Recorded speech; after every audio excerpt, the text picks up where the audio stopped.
Oh, smack! I am live. I am live. I am live on this beautiful, beautiful Friday. Okay, Diddy, you got to get up out of here right now, Diddy. We can't be seeing you, Diddy. No Diddy. All right. Welcome, welcome, welcome, everybody, to Sheron's voice on this fearless, fearless Friday where the streets are talking and we're not holding back. Tonight, we're going all in 2 weeks deep into the Diddy's explosive trial, courtroom chaos. Let me make sure my volume is up. All right. I hope I'm heard. Hope I'm heard. Let's see. I think my volume is all the way up. Yes, yes. Okay. 2 weeks we're deep into the Diddy's explosive trial. No court today. No court on Monday. So court will proceed on Tuesday. And I would be there. Hubby's grandfather passed away, so he just got there. And I would be there with him. And I sure enough would be covering the Diddy case. I sure would. I sure would. I sure would. Anyway, I do have the autopsy of Angie Stone. I was listening in today, and she did say what I said on Miss Messy Sweet Spot show that Spirit showed me that Angie never got out the van, and her daughter confirmed that today. But I'm not going to play it. If you want to hear it, you could go on over to the Quiet Storm show to hear that. She stated that her mom never got out the vehicle. Um, so Diamond did break her silence today, and I really don't want to cover this story too much, even though Angie was dear to my heart. Being, knowing her, working with her, recording songs with her, I want to just let it be that in case I do have to deal with Diamond on the royalties to the songs that we've written together and recorded together. So I'm gonna just, leave that alone, let it be peace. But I do have the autopsy. Uh, if she was shot 4 times, I think it was shown in the autopsy that she was. So there were no bullets in her body. That's being told out there that she was shot, which is just don't add up to me, and it's just my opinion. Because the autopsy doesn't state that at all. And we got some heat going on between Remy Ma and Claressa. Uh, and Remy trying to piece it out. I know she don't want no smoke with the woman heavyweight champion. They called the GWOAT. She don't want no smoke with no woman from no Flint, Detroit. So I would have pieced it out too, and I'd be just saying, look, let's just chill, let's just talk. You know what I'm saying? I don't understand that beef because that they're two strong women. Um, Both of them have their careers, and if you ask me, if I had a child with Papoose, I'd be saying, look, okay, babe, I fucked up. It didn't work. If we're going to go through a divorce, let's go through divorce. But I want peace. You know what I'm saying? Because Claressa could be doing videos together, making more money together. Why beef when we can make peace and eat together? I don't get that part because I ain't never had no beef with my baby daddies, other baby mamas. We all peace, and their daughters call me their mama to this day. That's how much love I had. What I'm gonna fight you for? We both love them, so what we fighting for? We don't need to be fighting. Uh, but yeah, hopefully they'll piece that out, Remy and Claressa. Um, so y'all tap in, hit the like button, share the show, and let's talk about what they're not saying in the headlines.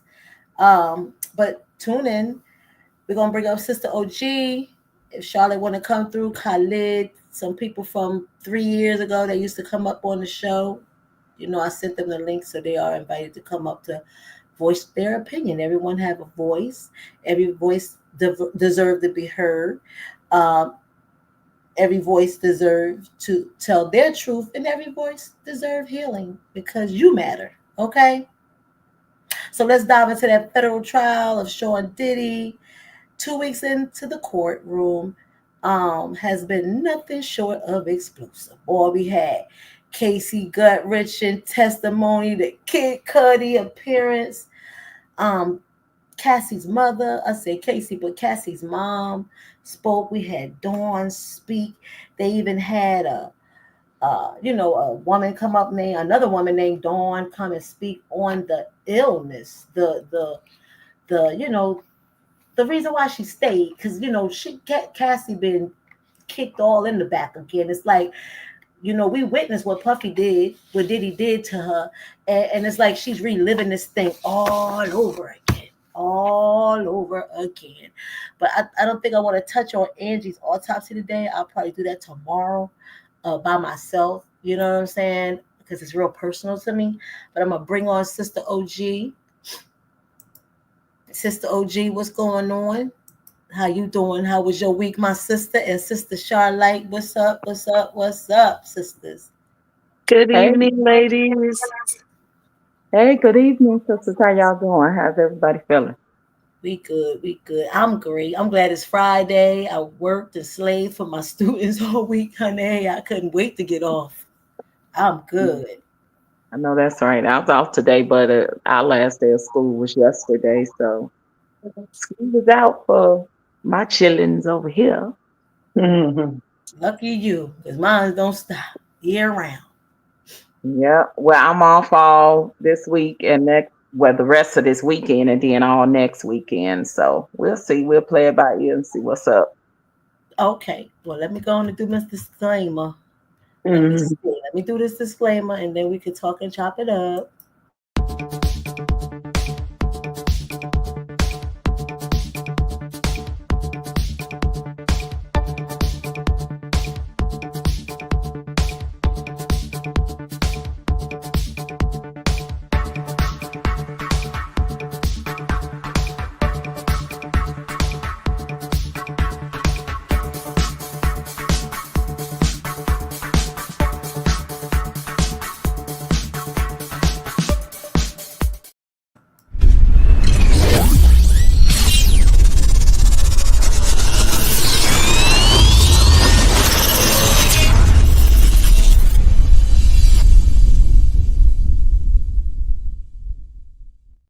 Yes. Okay, ladies. So I know, Shaw, you probably wasn't covering the case, but I'm sure OG and a couple people um, that's going to voice their opinion on the Diddy trial. We did what we saw 1 and 2 weeks, but I just wanted to show y'all this clip. This is crazy. Let me show y'all how we get down up north. I'm so glad I got the hell out of New York. Girl, they different. They different. Real different.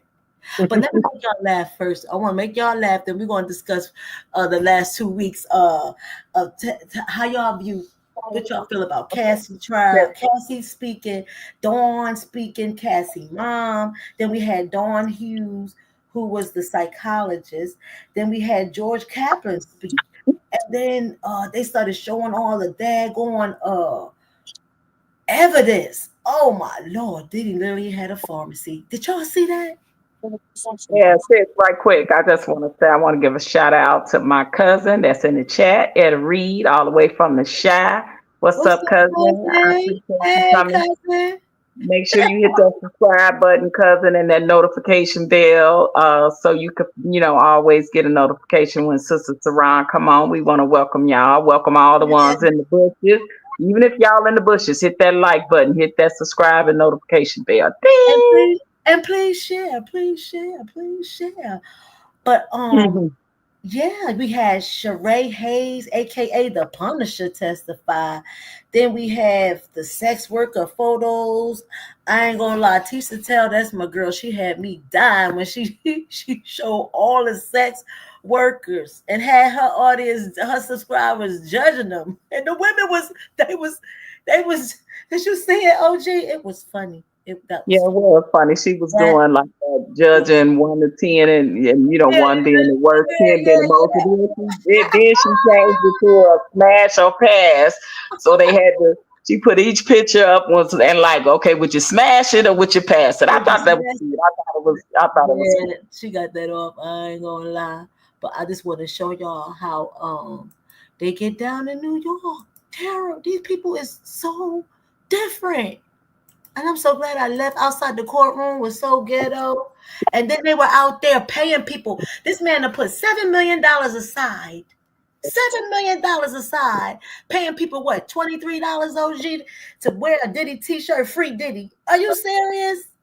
Yeah, I heard that the people that was wearing the free Diddy t-shirts for like $20 an hour or something. But check this out. All of them that was out there is so young, they don't even remember when Diddy started out with Bad Boy. They were either just born or babies. And they out there talking about free Diddy and don't have a clue as to who Diddy really is. Yes, my God, my God. Terrible. Terrible, terrible. But what y'all think about this? What the hell? What the hell? What the hell? What the helly? What the hell? Wait, what in the world was that?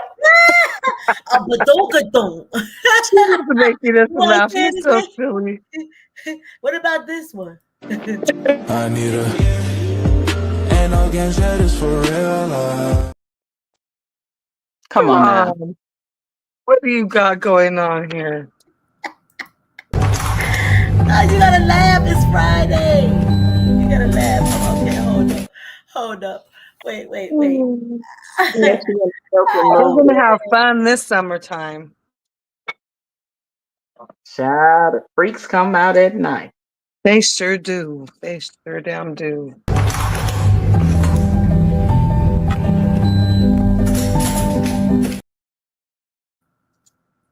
She was 7. She got a PhD at 17. Did y'all see that? Yeah, that's the Chicago girl. The Yeah. Chicago girl. Yes.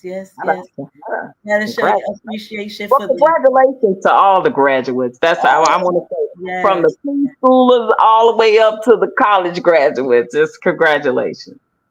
Absolutely. Right. That's not easy to do that, Max. 17 years old and she got her PhD. Ooh, I'm so inspired. I love her. I would love to meet her, to hug her, and wish her much success. Can she go higher now? Can she go higher than that, y'all? I don't think so. I think PhD is about as high as a degree they go, right? At 17. And the man that married her, look, bro, better treat her right. Well, they just add to it, you just 2-time PhD, 3-time PhD. That's what my girl. Yeah, she got 2 PhDs. Yeah, just not be, hopefully she'll get with someone that won't be intimidated by her success as an educator, right? In her degree, because most of the time people like them don't wear their degrees on their sleeves. It'd be the people that they end up with sometimes and their insecurities of people that have their degrees. That's the problem. That is so true, OG. That is so real. Mm-hmm. Some men can't handle their woman making more money or having a title like that. That is so sad.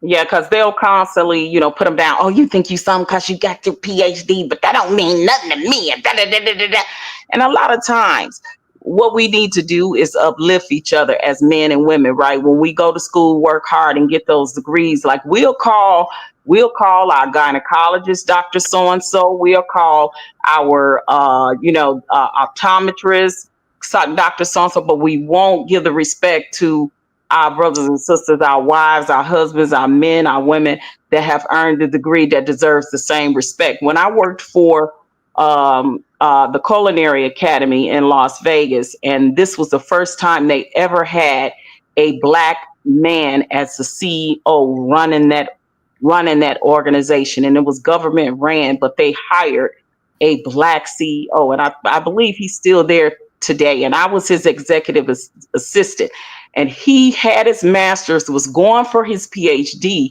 during the time when I was working there, and as soon as he got it and had that PhD on the back of his name, I stopped calling him Mr. Scott and started calling him Dr. Scott. And he said, why are you doing that? I said, because you deserve it. You earned that. And I would have did it to a sister or anybody else. It's just that you give that person that same respect because they earned it. And then it just started catching on at the job. Everybody started calling him Dr. Scott. You don't have to be a medical doctor, but if you got PhD behind your name, you are a doctor of something. Absolutely, I agree. Yeah, you put in the work. Yeah, you put the work in. No matter how you perceive it, you know, because most rich people never went to college. They know how to count money. It was just a respect, but yeah, and I agree, but I would give that same respect to that man because that's that man's hard-earned work. Yeah. Mm-hmm. Right. He was like, wow, I never thought about it that way. I was like, yeah, you earned it. You got your PhD. You are now Dr. Scott. I said, if you were working for a college or university, they will call you the Professor Scott or Dr. Scott. I said, I'm just giving the same respect. Absolutely. Absolutely. Okay, Charlotte, so you Charlotte was like, is that you or Charlotte that said, what was that? Let's see. What the hell? What the hell? What the hell? What the hell? What the hell? But you know what? I need ain't no game that is for real life. They be playing. She's trying to get rid of that little belt that she got there. That little African way. It worked. African way. Hey, I ain't mad if it worked. It worked. It worked. Out of no way to make it work. But let's tune into the Cassie's testimony, a relationship of horror and terror. So, singer Cassie Ventura, Diddy's former girlfriend of over a decade, delivered a harrowing 4-day testimony. She claimed that Diddy forced her into drug-laced sex parties called freak-offs, where he allegedly filmed her with strangers and later used those recordings for blackmail. And then she detailed years of being beaten, locked in rooms, and dragged by her hair. And the pictures that we saw this week was so horrible. Cassie was so frail and so thin, and all those pictures was, it just bothered me to see those graphic photos of her bruised like that, along with surveillance footage from a hotel assault that was presented in court. So we watched the whole entire video because remember when it dropped, we got snippets. And now I watched the whole 15-minute video with the security guard. He was snatching her phone and then he was dragging her when he got the opportunity to. And then I guess the security guard kept coming back and up. Did y'all see that 15-minute video? No, and I don't want to. Seeing what I saw for me to convince me that he was a sadistic, violent, physical abuser. Okay, so I didn't need to see the whole video to know that he is who he is. He is definitely who he is. Yes, he is. And I don't understand how people love abusers. How so many people can be like, how dare you wear a free Diddy video? T-shirt. What's going on, sis, with all these free Diddy T-shirts and video? All the men that came out like Cassie was the abuser. Well, Cassie deserved it. What's going on? These are the same, unfortunately, type of men that would they acquiesce to rape culture. They acquiesce to domestic violence culture. And they turn around and internalize and blame the victim instead of the victimizer. They use excuses like, well, what did she do? What did she do to him? And we can see in that video that it doesn't look like she harmed him in any kind of way, right? I don't even have to see the full 15-minute video, what you're saying. But to have that being said, to have people making excuses for her behavior instead of the accountability of what his behavior should be, it just goes to show you that there is an alignment of mindset of people that is totally so far removed from what the truth really is. And the fact is that he is a domestic violent abuser. And Kim cut him. Why did Kim cut him? Because from what Gene said, that's where Diddy started his drug abuse. Kim cut him from him abusing her. Misa did the same thing to Misa when she crawled up underneath a car. Then the same. Then if you smack your own mama, like you don't respect your mom, you don't respect the women that you put your dingling in, and you got 4 daughters. But that's the conversation that they're not talking about, you know. And when they do, they gaslight you. Again, they try to make it, well, what did they do to him, you know, and all of that. Like, we all know that physically men overpower women. They have more strength, they're stronger, and they can overpower a woman. And it doesn't even matter sometimes if the woman is taller or heavier or whatever. We're talking about physical force and power and strength that a man has over a woman for the most part, right? So when you look at someone that has a history, and all these men that are being accused of things now, they have a history of that type of behavior. Diddy has a history of violence, from Misa to Kim, slapping his own mama, to Cassie. The only one that I think I heard that he didn't physically abuse it, and maybe because they kept it under the rug, was Sarah. And the one he got the little baby by now, the mother, you know, those are the only women. But all these others, so there's a history. And not only does he have it with women, he have it with men too. Remember Steve Stout settled with him. You know, he had Steve Stout over the head with a bottle. Remember that? Justin's coach at UCLA. Like, come on. So again, it's the gaslighting that a lot of these men are sitting on panels doing, making excuses for his violent behavior. You know, and again, like I said, that is the same culture of narcissistic men that acquiesce to rape culture and everything. They make excuses for the victimizers, and then they victimize the victim all over again. Like, well, she shouldn't have wore that her boobs out, or she shouldn't have wore that short dress. She was asking for it, and she shouldn't have walked like that, and she shouldn't have been all over him. These are the same people that acquiesce to those type of cultures when it comes to making excuses for the abusers. Well, that was well said, but let's see what they talking about in the door. Why you want to bother me? You came over here and said, Big Mike, oh, you trouble. Trouble, Big Mike. I'm scared of Big Mike. See? Look, I'm scared of Big Mike. Stop, Roy. Stop it. What? Okay, I'm stopping, but Big Mike told me to stop. But stop. Diddy's just people in that city, guys. I think Diddy's paying these people.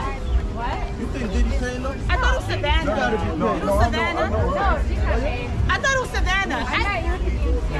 Yeah, I'm famous. I know her. That's Kara. But she has to on another radio. She used to do a Newsmax. You know what Newsmax, bitch? You know what Newsmax? Her boyfriend, they probably broke up. She's dating. I know all her bullshit. She's dating that big white guy, the Italian nigga. That's her man. Oh, but I guess she got her own little thing. You know that nigga, John something, the Italian nigga. That's her man. No, it's a vibe though. He was fucking with that. It's a vibe. Italian house. It's a vibe. That's her. It's a vibe. I know her. Kara. How are you? Huh? Bonnie, I love you, Bonnie. Wait.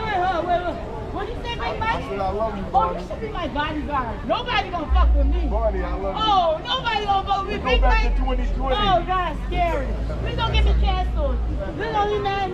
Suge Knight is the only man that can get me canceled. Look, he just smoking it. Big Mike. Oh my lord. Y'all look at infamous. Go to Big Mike. Go. Oh, he hooked you up with this. You gonna put it in my pussy? Who gonna put it in my pussy first? Oh my God! Who gonna put in my pussy first? Like, who is it, Bill Clinton? Who gonna put in my pussy first? Just tag the page. Tag the page.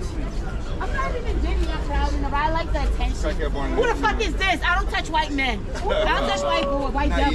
Not yet. You're not yet, baby. What you gonna buy me? What you need? What you gonna buy me? Then I suck your dick. I want some wigs.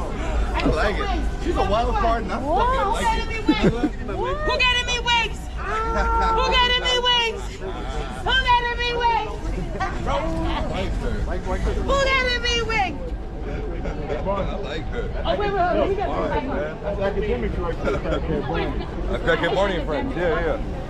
You look like That's academic. academics. He does look like academic. No, that's academics. Who's fighting? What? What's the police? I'm looking for fucking, the niggas, I'm looking for content. Let me get my real camera out. Let me get this, I'm telling stories. I'm scared of Big Mike. I'm scared of Big Mike. Go look at that. Go try cameras with him. And she has nice teeth. I don't know Big Mike outside. It's select location. Oh my God. What's going on, Maya? How you doing? Just think shit. Getting thrown out of places. You know the usual. You know the usual. Can't go anywhere. Yeah, for real. What nigga? Who the fuck is this? Is this the alpha nigga that y'all talking about? Is this the alpha nigga we talking about? What? Oh wait. Let me see Myron. Fuck that old camera around. Yeah, I was thinking about him. I want to freak over. Yeah, fuck Myron. Fuck him. No, I saw him. He was talking about it. Yeah, he was like up in the I don't want that to be last. Okay. You don't wear wig? You want to freak over? If you want, the rest of their lives. This side is yo, the sweet tail, the one trying to pinpoint. I don't like my. I saw him. Establish the text messages. I saw him. He's like.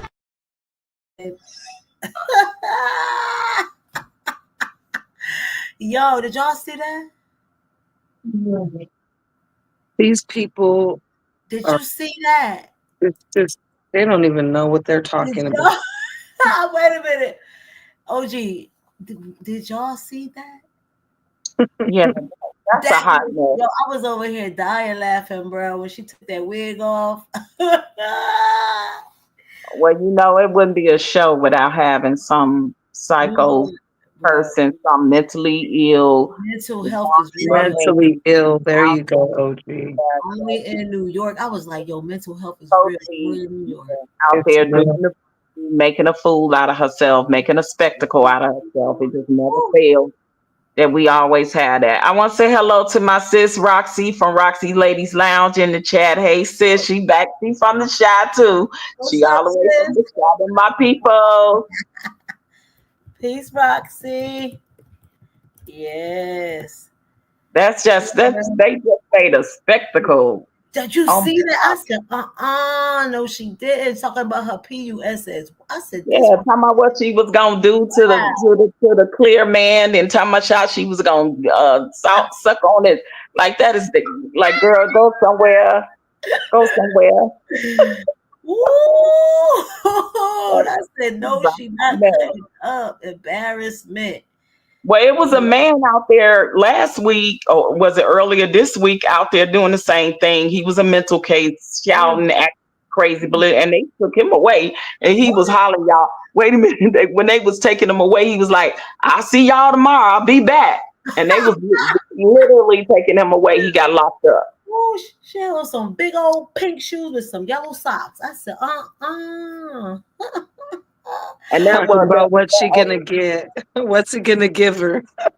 Yeah. That older lady with the glasses on, that was infamous Sylvia. She's a YouTube content creator. I saw her out there with her camera, and they was just out there. And it's so funny because those clear people out there, they didn't even know how to handle her. But see, we black folk, we used to seeing crazy black folk all the time. We didn't have them in our family. We didn't have them in our neighborhoods. Right. Right. We be like, oh, here we go. We got another one, right? Yes, ma'am. So another day, different story. Yeah. So then Dawn. Okay, so after Cassie, she testified last week. Then Dawn Richards spoke out that she saw the abuse. So the brothers was going in on her last week. So singer Dawn Richards, she's a former Danity Kane member. She testified she witnessed Diddy attack Cassie in 2009. So she described the moment where Diddy nearly hit Cassie with a skillet and violently dragged her across the floor. She said the inner circle was bound by fear. NDAs, threats, and intimidation kept people silent. So what do y'all think about that? Do y'all think that really happened, that Dawn really witnessed that? What you think? Oh, yeah.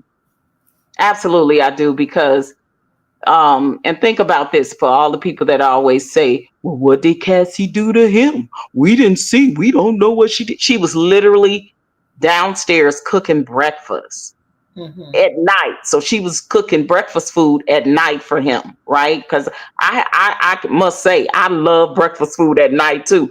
I used to come from out 2, 3 o'clock in the morning. Now I want breakfast food. Or I could eat breakfast food at 11, 12 o'clock, depending on my mood. So she's downstairs fixing breakfast. He's all the way upstairs, and out of nowhere, he just comes from upstairs, from what Don testified, comes all the way from upstairs, come downstairs, start hollering at her, picking up the skillet, telling me she can't do SHIT right. Yeah. For no reason. So did she do something to him? See, when you talking about the mind of somebody violent, and then you put that together with drugs and alcohol, and you're gonna get a plumb psychopathic lunatic, and he's already violent. So on top of the drugs and the alcohol that's involved in a very violent, tumultuous relationship, you put all that together, and you're gonna get a train wreck waiting to happen. So he did. A lot of times, she probably didn't even provoke a lot of the violence. All she probably did was not want to do something, didn't agree with something, or perhaps didn't even do anything. Yeah. And she will get hand to mouth or foot to head, or like, come on. So at what point are we going to stop making excuses for his behavior instead of not realizing that Cassie is not the one on trial here? Diddy is.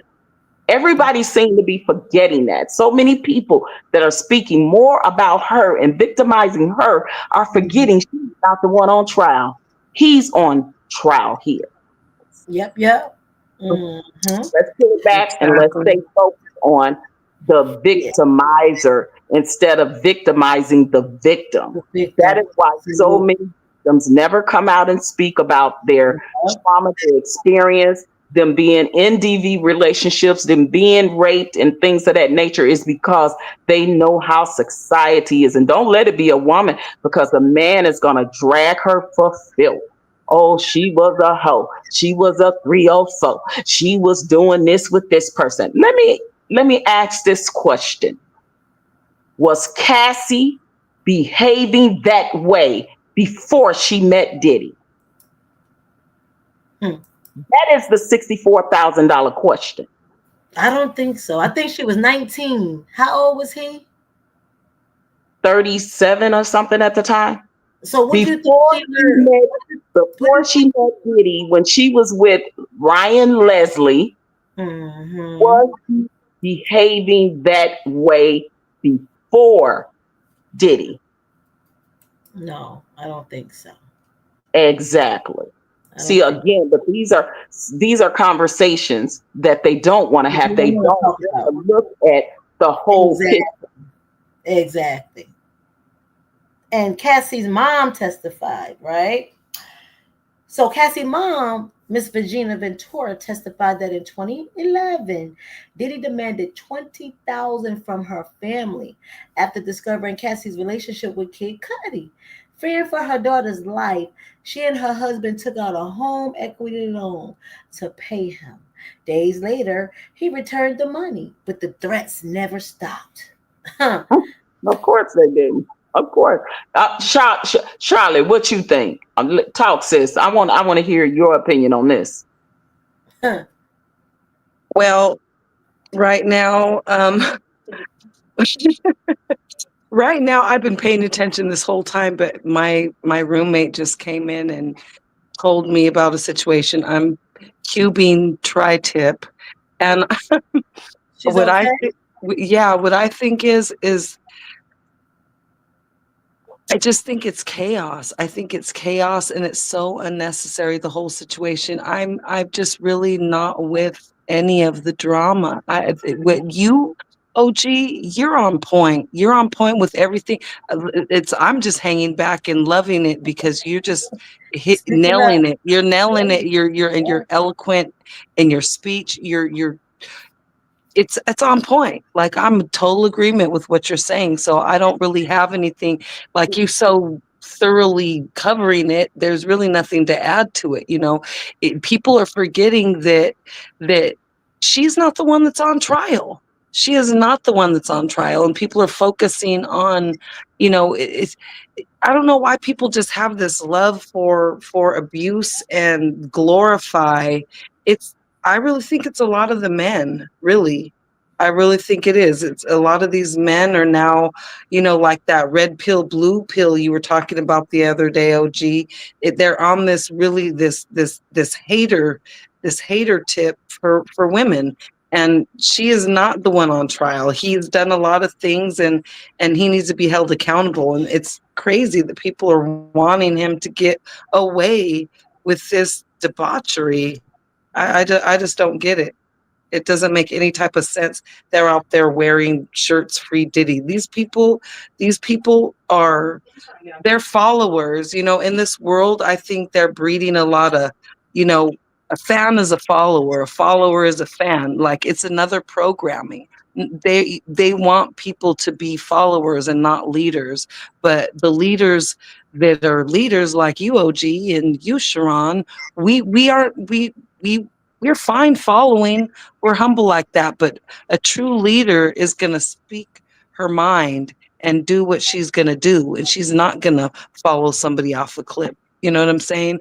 But these people like Cassie, that they signed up for something. They were looking for, to make their way in this world, some fame, some fortune, whatever they're looking for. Everybody, most people will compromise their moral standards and values, unfortunately, for a little bit of, money.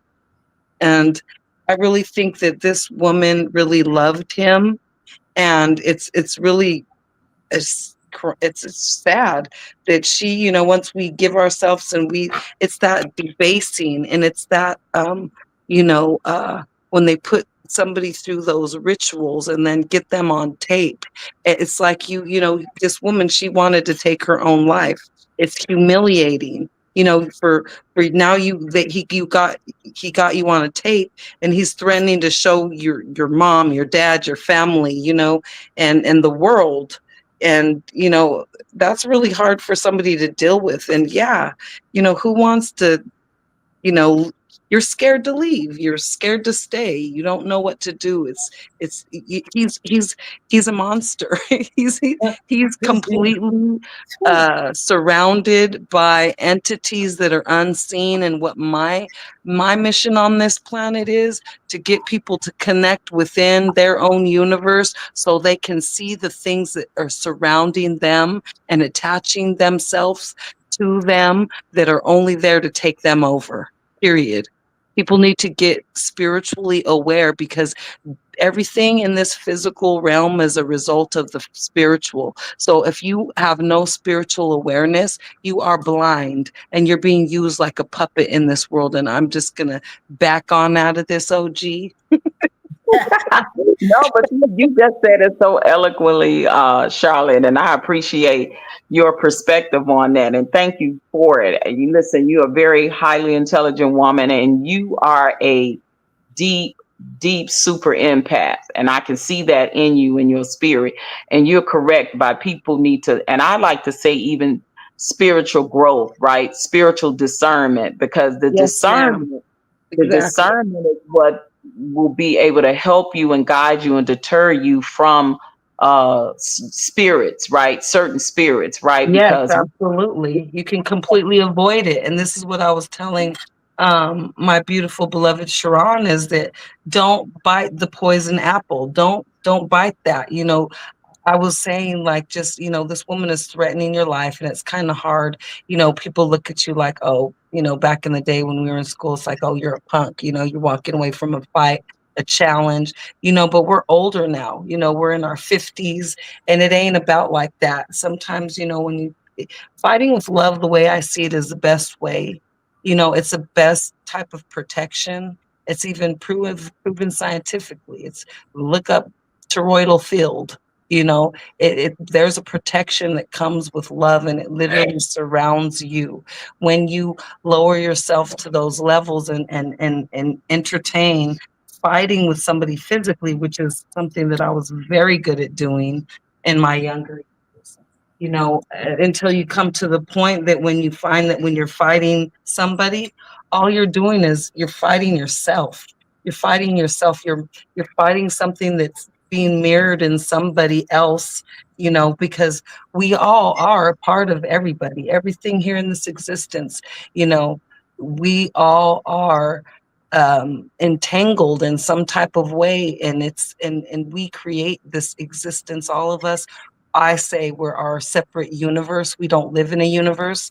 They taught us incorrectly. And all of us within our own universes, we create this expanding omniverse. We're all creating this existence on our own. And right now, we're doing something that's never been done here on this planet.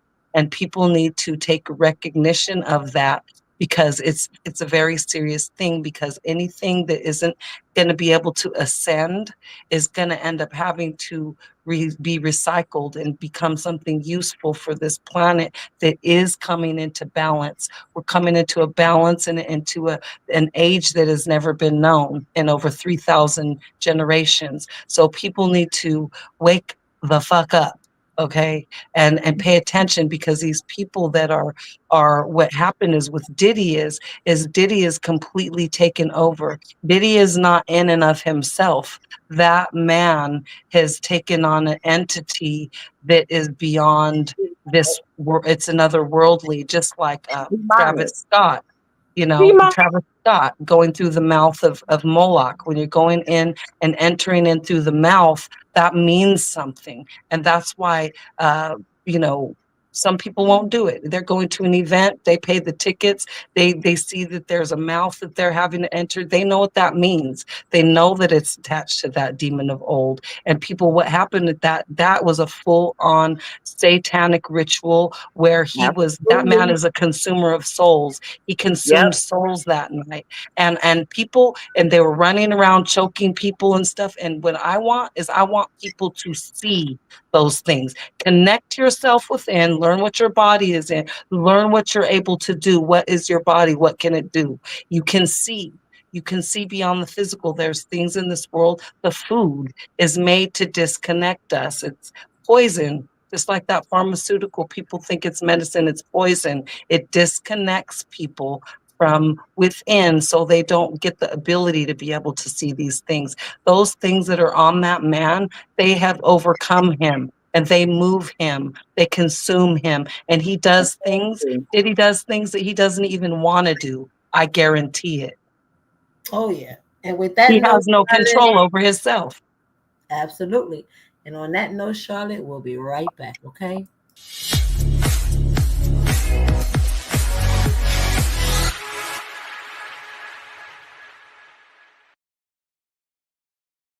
Hi. The streets are talking. So moving along, I want to play a video right quick, but I want to get into Dr. Dawn Hughes. She explained why victims stay. Dr. Dawn Hughes, she's a psychologist. She helped the jury understand trauma bonding, explaining why abuse victims often stay, justify the violence, or turn to drugs for coping. She said Cassie's behavior, from her silence to her addiction, aligns with well-documented abuse cycles. It was a pivotal moment that humanized Cassie's experience. So I'm going to play this short video on a real ass sister from New York. I got to play it. It just touched me today. Thanks, OG Patrice. You're welcome. And how it fosters carceral feminism. Let's go. Diddy is on federal trial facing a RICO charge for being the abuser we literally know he is. Tory Lanez was apparently stabbed in prison while serving his sentence for shooting Megan Thee Stallion. Halle Bailey finally got a restraining order on DDG for the physical culmination of the abuse. We've not only witnessed from him go unchecked for several years now, but that Ruby Rose told us about years ago. And a litany of other celebrated abusers like Chris Brown, Lil Boosie, and even Drake's dumbass have all united with the thousands of black men and women clamoring to spew hate and vitriol towards their victims so they can turn the abusers into victims. Because let's keep it real, y'all don't just love abusers, you hate women. And that's what it's ultimately about. I have a much deeper analysis of the way our communities insist on celebrating and defending abusers while vilifying and kicking victims' backs in, and how it fosters carceral feminism, expansion of the prison industrial complex, and harm and division in our communities on my main channel, Illuminati, entitled The Vilification of Megan Thee Stallion. And I encourage y'all to watch that because I don't have the energy nor the desire to repeat myself here. I'm not coming to y'all as a lawyer today. I'm coming to y'all as a nigga who is sick of you niggas. I am not wasting my fucking time explaining the law or the facts to any of you niggas because y'all don't give a fuck. You didn't give a fuck when R. Kelly was convicted. You didn't give a fuck when Tory Lanez was convicted, just like you won't give a fuck when Diddy is convicted. All you niggas care about is saying whatever bullshit you can pull out of the deepest crack of your ass to justify why you're cheerleading for any man who's accused of raping women, beating women, shooting women, or all of the above. That's why you don't get your news from the news. You don't get it from the Law and Crime Network. You threaten, insult, and harass Megan the reporter. You niggas want to listen to no jumper niggas, fresh and fit, Aiden Ross, academics, The Breakfast Club, the Joe Budden podcast, and every hip-hop gossiping outlet that ain't qualified to give you the fucking weather because you want idiot misogynists who either are, employ, or regularly entertain the very kind of abusers you're foaming at the mouth to hear them twist themselves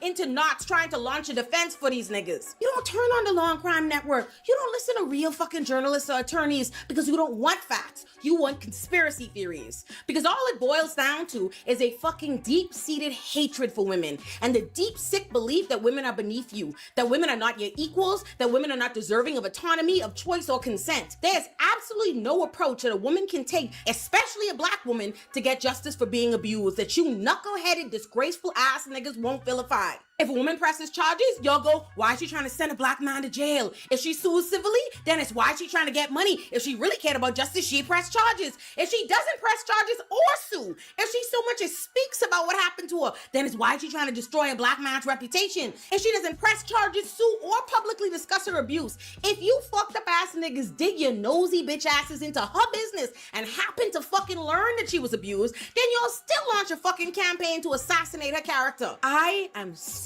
to death of you fucking niggas, I swear to motherfucking God. Genuinely, from the bottom of my heart, I mean it when I say y'all are the very worst of black people, the absolute worst, most dangerous members of our community, and you are a plague, breeding anti-blackness, not just in the anti-black, violent, misogynistic white man world order you so desperately want to uphold, but in the anti-blackness that grows within the hearts of those of us who have to see the absolute worst of what far too many black men and black women have to say every single fucking time there's an opportunity to be angrier at victims than the men who would rape, beat, and knock your fucking teeth out if they got the chance. I ain't nigga. Boy, I wish they let me join the Ku Klux Klan. Are you niggas not tired?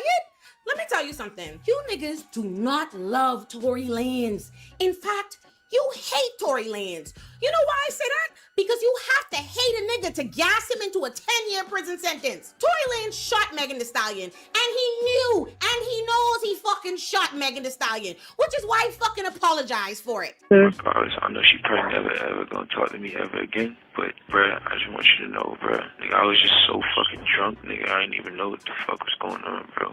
That ass, I didn't even know what the fuck was going on, bro, like that ass, nigga. I'd never do some shit like that, bro. Just that, nigga, I was so fucking drunk, nigga, I just didn't even understand what the fuck was going on, bro, like, so whatever, bro. But, you know, regardless, that's not gonna make anything right, that's not gonna make my actions right, bro, but I'm just deeply sorry, bro. I never even moved like that, bro, like, never moved like that at all, bro, like, for real, dog. And here's the thing, you motherfuckers already knew and believed he shot her when it first happened, which is why when the news first hit the internet, every fucking meme was about Tory shooting her and you niggas thought it was funny. But you know what happened?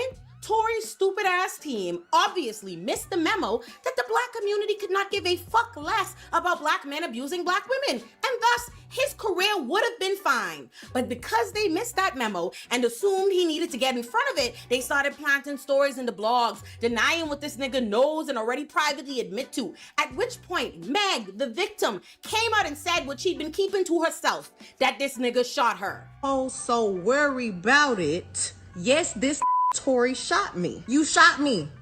And you got your publicists and your people going to these blogs lying and shit.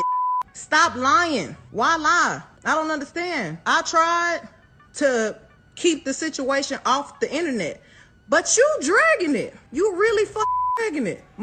I hit this. I never hit you. Oh, she mad because he was trying to fuck with Kylie. No, I wasn't. You dry shot me. Megan had literally refused to participate in the prosecution's case against him up until that point. But you niggas put the battery in Tory's back to not only lie, taunt, and harass the woman he already fucking shot, but you gassed the nigga into thinking that because he could convince a bunch of goofy niggas with 2 brain cells to share between y'all that he's innocent, that the US criminal system was for fucking play. Y'all then spent 2 years harassing not just Megan Thee Stallion, but women as a whole, survivors and victims as a whole. You niggas spent years being the worst the black community has ever had to offer because y'all claim the only decision that mattered is the one that was rendered in court. So instead of listening to actual legal advice or legal professionals, because of y'all stupid ass, Tory Lanez ain't take the plea. He waltzed his guilty, goofy ass into criminal court and got convicted. And he received a 10-year sentence. And still, y'all float nonsense, conspiracy after conspiracy, because you have never given a single fuck about the facts. And we know that. Nothing about Tory Lanez's case is some mysterious fucking iceberg of a case. There ain't a criminal lawyer alive that didn't know that nigga was going to jail. I know, I'm a criminal lawyer. The only people pretending there's some big mystery as to who shot Megan Thee Stallion is you niggas. It literally wouldn't matter if y'all had video proof of Tory Lanez shooting Meg in 4K. Y'all would come up with some new stupid shit to say because the fact of the matter is, y'all don't care whether he shot her.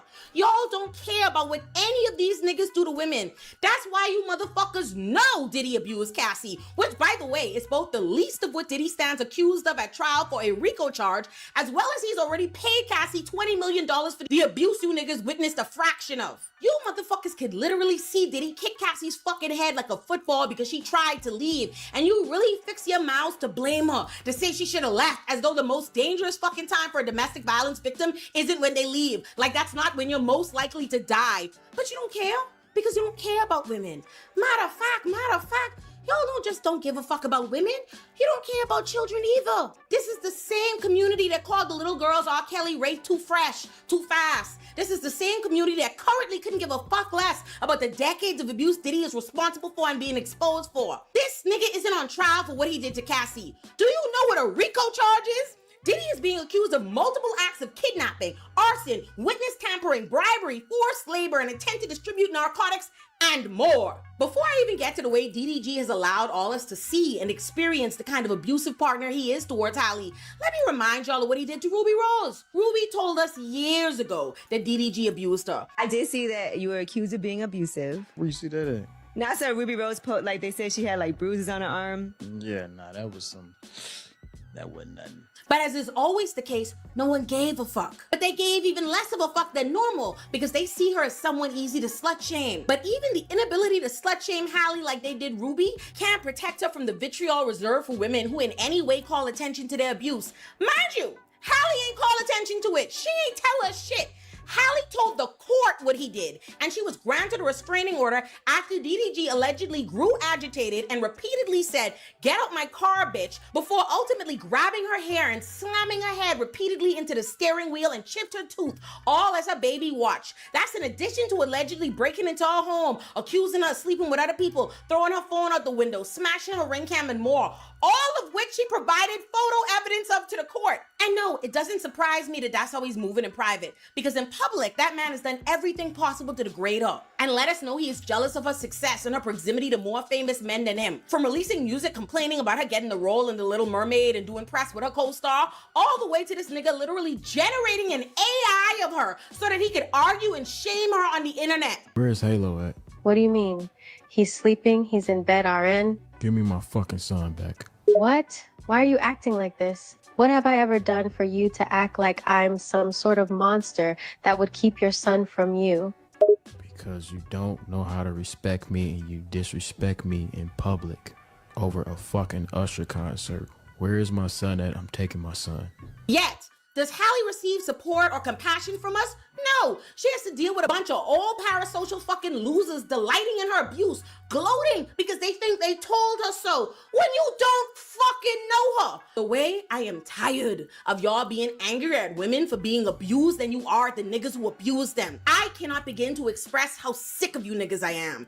And of course, it's never enough for rich, famous, and or powerful black men to beat black women and still be embraced by the community. Oh, no, no, no. We also have to be reminded of just how many abusers we happily allow in our midst because they all rush to come out and defend one another with a vengeance. Which is why it should surprise no one that the likes of Chris Brown, Lil Boosie, and Drake came out to defend Tory, to share a petition calling for his freedom. Kendrick done told everybody what Drake is, so I don't feel the need to expound. Say, Drake, I hear you like I'm young. Lil Boosie is a man who proudly admit to hiring adult women to rape his underage child. And ask my son, they were 12, 13, they got hit. Yeah, that's how it's supposed to be. Yeah, hell yeah, I got my fucking son dick sucked. Yes, a grown woman. Checked all my nephews out, super grown. Is she grown? She checked me out. Just as Chris Brown fixed his goofy lips to start shouting free Tory, God said, psych nigga, free yourself. Cause quick as that, London detained this nigga because the last time he was there, he brutally assaulted some people. Which brings me to a very important point. Chris Brown is a nigga who y'all love to pretend only assaulted Rihanna in 2009 and atoned and changed his ways. Meanwhile, Chris Brown has done so much more shit than that. Chris Brown is a violent nigga. In addition to assaulting Rihanna in 2016, Chris Brown was arrested on suspicion of assault with a deadly weapon following a 9-hour standoff with police at his LA mansion after a woman called 911 claiming he had allegedly threatened her with a gun. In 2017, Karrueche Tran was granted a 5-year restraining order after Chris Brown punched her in the stomach twice, pushed her down the stairs, and sent her text messages that read, I can get my money back and I'm tired of playing games. Bitch, I will beat the shit out of you. I promise you I will make your life hell. In 2021, a woman called 911 to Chris Brown's residence after he allegedly hit her during an argument. Chris Brown has been accused of rape on at least 4 separate occasions. And when I say Chris Brown is a violent man, not even just towards women, he's violent across the board. In addition to everything I just mentioned, Chris Brown has been arrested for assaulting all manner of people. In 2012, Chris Brown was arrested for assaulting niggas at a New York City club. In 2013, he assaulted Frank Ocean. In 2013 again, his probation was revoked for a hit and run. In 2013 again, he was arrested again for assaulting 2 niggas in DC. In 2013 again, this nigga was kicked out of rehab for smashing his mother's car window in a family therapy session. In 2015, Chris Brown was accused of assaulting a man in Vegas. In 2016, Chris Brown was accused of beating a woman up in Vegas. Again in 2016, Chris Brown's ex-manager sued him for brutally assaulting him. In 2017, Chris Brown was charged with assault yet again, this time for punching a photographer. In 2023, Chris Brown was sued for allegedly beating up some men in a London nightclub. In 2024, Chris Brown was sued for assaulting some of his own fans at a concert. So should it fucking surprise anyone that Chris Brown would be defending Tory Lanez, who, by the way, beyond shooting Megan Thee Stallion, has been demonstrated that he is a violent, short-tempered little man. Niggas love to make it seem like Tory Lanez is some kind of model fucking citizen before the Meg incident. In 2017, Tory Lanez was arrested for drug and gun charges. In 2022, while awaiting trial for assaulting Meg, Tory Lanez violently assaulted August Alsina just because he didn't acknowledge him.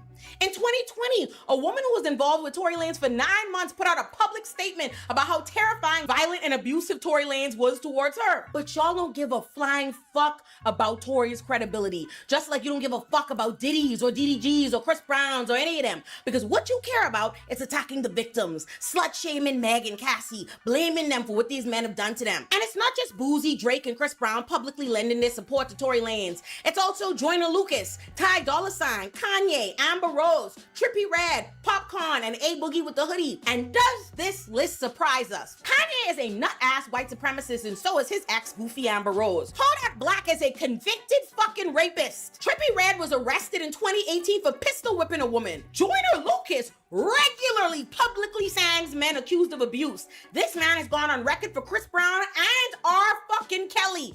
That's this nigga's thing. Watch him. Literally days ago, Popcorn was fixing his mouth to condemn violence against women and girls in Jamaica, but in the same breath, he ran the place talking about free Tory lands. You niggas are not pro-black. You don't give a fuck about black people or the black community. You care about black men and what you perceive is their right to abuse and control black women with impunity, with the aggressive support of the black community, including black women. Because let me make myself clear. You bitches who get online to announce that you don't stand with victims, that you think these women brought it on themselves, that they're lying, that you wouldn't be their husband or date them if you was them, and whatever nonsense you think is gonna get you embraced by black men, you bitches are the lowest of the low, the worst of the worst, bottom of the barrel assholes. And I wish you experience everything that you love to enable. And when you do, I pray you close your eyes and grit your teeth and bear it when your experience is met with disdain and judgment by bitches like you who judge women for not leaving as though most victims of abuse don't die when they try. I really hate you niggas, and I hope you lose your internet connection so we never have to hear what you nut-ass niggas think again for the betterment of black people everywhere. And I didn't believe one word in this video out because I care more about the message than I do about the money. So hear me and hear me good when I say fuck y'all. Gotta love it. Woo! I love that was sister. fire. I love her. Y'all, sister, give her channel a shout out. Tell people to subscribe to her and give her a thanks. Acknowledge her. Yeah, acknowledge her for using her footage, and tell people to subscribe to her channel and all that. Big ups to that. Because I can't pronounce that word, but shout out to the And she's a lawyer. She's a lawyer. She's fire. Criminal attorney. Criminal attorney. Let me look up her channel so I can shout her out for that. I think it's Olanati. Yeah, Olanati. Hold on. It came up in the video in the beginning, so she was on point. I like the fact that she gets it out fast. A lot of information. Alori Naughty Bites. Yes. Or Lower Naughty Bites. Y'all go subscribe to that. Bites. Yes. Shout out to her channel, please. So you can get some of that good energy for all my sisters that's going through something. I know some of y'all out there going through something with these no good ass half of a man. You know what to do. After that message, you better do what you need to do. Okay, so right. We almost done, ladies. We got George Kaplan reveals Diddy's demands. Now, I didn't even know the way she put that video together was so clever. I had no idea that Chris Brown and all those artists was going to jail and assaulting people. And oh my God, I'm so disappointed in you, Boosie, little Boosie. What you doing, Boosie? You don't remember when Bootsy put that video out on Instagram that for his son's birthday, and his son is underage. He was taking them to the stripper thing and have them to do that to his son, underage son, and then his nephews. Like, yeah, I mean, I wasn't that engaged and interested in those people and what they did, sis. I mean, I'm having a little platform now. I have to pay more attention. However, I know Lil Wayne and Birdman. I know Birdman's supposed to kiss Lil Wayne or something when he was little. I remember that. I don't remember. Yeah, they kissed in the mouth. But again, that's not good. Heard her read off the track record, all of the charges, all of the alleged charges, all of this that these men have been charged for. They have a history, y'all. This is a history. This is not a one-off with these men, and all of them from Diddy all the way down to Tory Lane and all in between that she named. These men are problematic. And remember this, when I said last time on this platform, men like them that are narcissistic and abusive, there are other narcissistic and abusive men that psychologically gay to men like them. That's why you see the men saying free Tory, free Diddy, free, these men are psychologically gay to each other, meaning their onus, their whole very well-being of acceptance, their being of wanting of the approval of, the alliance of, lies to same sex, meaning their male counterparts. they feel the need to have this alliance to these men, and it's like a cult. It's like and it really is it's being psychologically gay, meaning you are in alliance and you want the approval of, you want the acceptance of, you look for the alliance and the alignment of, you would, of your friends. And it could be these other men like they are to each other. It could be someone in your family, your father, your brothers, your homeboys. These group of men have this like alliance, this psychological gay alliance to each other. I keep saying that, and pay attention to what they do. They do what you see these men do with each other when they get in trouble, and they know these men are troubled. You know why? Because they are like them. That's why they free Tory, free Chris, let them out, free Diddy. Those type of people have that same type of mentality, you guys. Psychologically, they're gay to their own same sex or cultural of men. That's what I mean by I said psychological. Psychologically. Mentally. I get it. Yep. Yeah. So moving along. Sister Roxy, spell her channel out to Roxy, because she says she wants to follow her. Yeah, she bad, says she is a criminal attorney out of New York. Yeah. Did you get it, Sister Roxy? When I gave it to her? I put it in the chat. Yeah, I posted her name official in the chat. So moving along, because we're almost done. So George Kaplan, he revealed Diddy's demands. Diddy's former assistant, George Kaplan, exposed the grueling inner workings of Diddy's world, from booking hotels under aliases, picking up drugs, and working over 100 hours a week. Wow. Kaplan confirmed how Diddy controlled every move of his staff and silenced dissent with money or fear. Wow. Then they rolled out the evidence from the raid guns, where the serial numbers were erased, drugs, and sex toys. There were photos of items seized from Diddy's Miami mansion and New York hotel room were presented. Guns with defaced serial numbers, MDMA. What is MDMA? I ain't even looked that up. All I keep hearing is MDMA. What is that, y'all? I think it's some type of drug, isn't it? Yeah, it's a drug, but what type of drug? I see pink ketamine, pink. It's Molly. It's Molly, Sheron. That's what Heather's saying. It's Molly. Oh my Lord.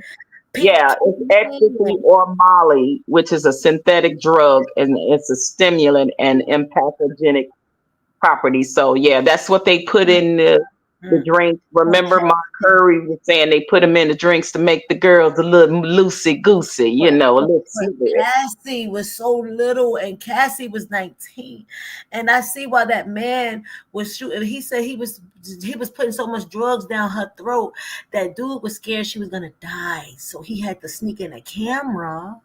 Yeah, Jonathan Allen himself. Adi had to put that shit was crazy. I said, damn. And all I can think about is her body and her mind and her heart, her organs. How she was a baby. 19. She's a baby. Well, I think you just read something very important from that, from the statement that Jonathan gave. I think right in there, that part is going to be a part of the RICO that they're going to get him on. Oh, definitely.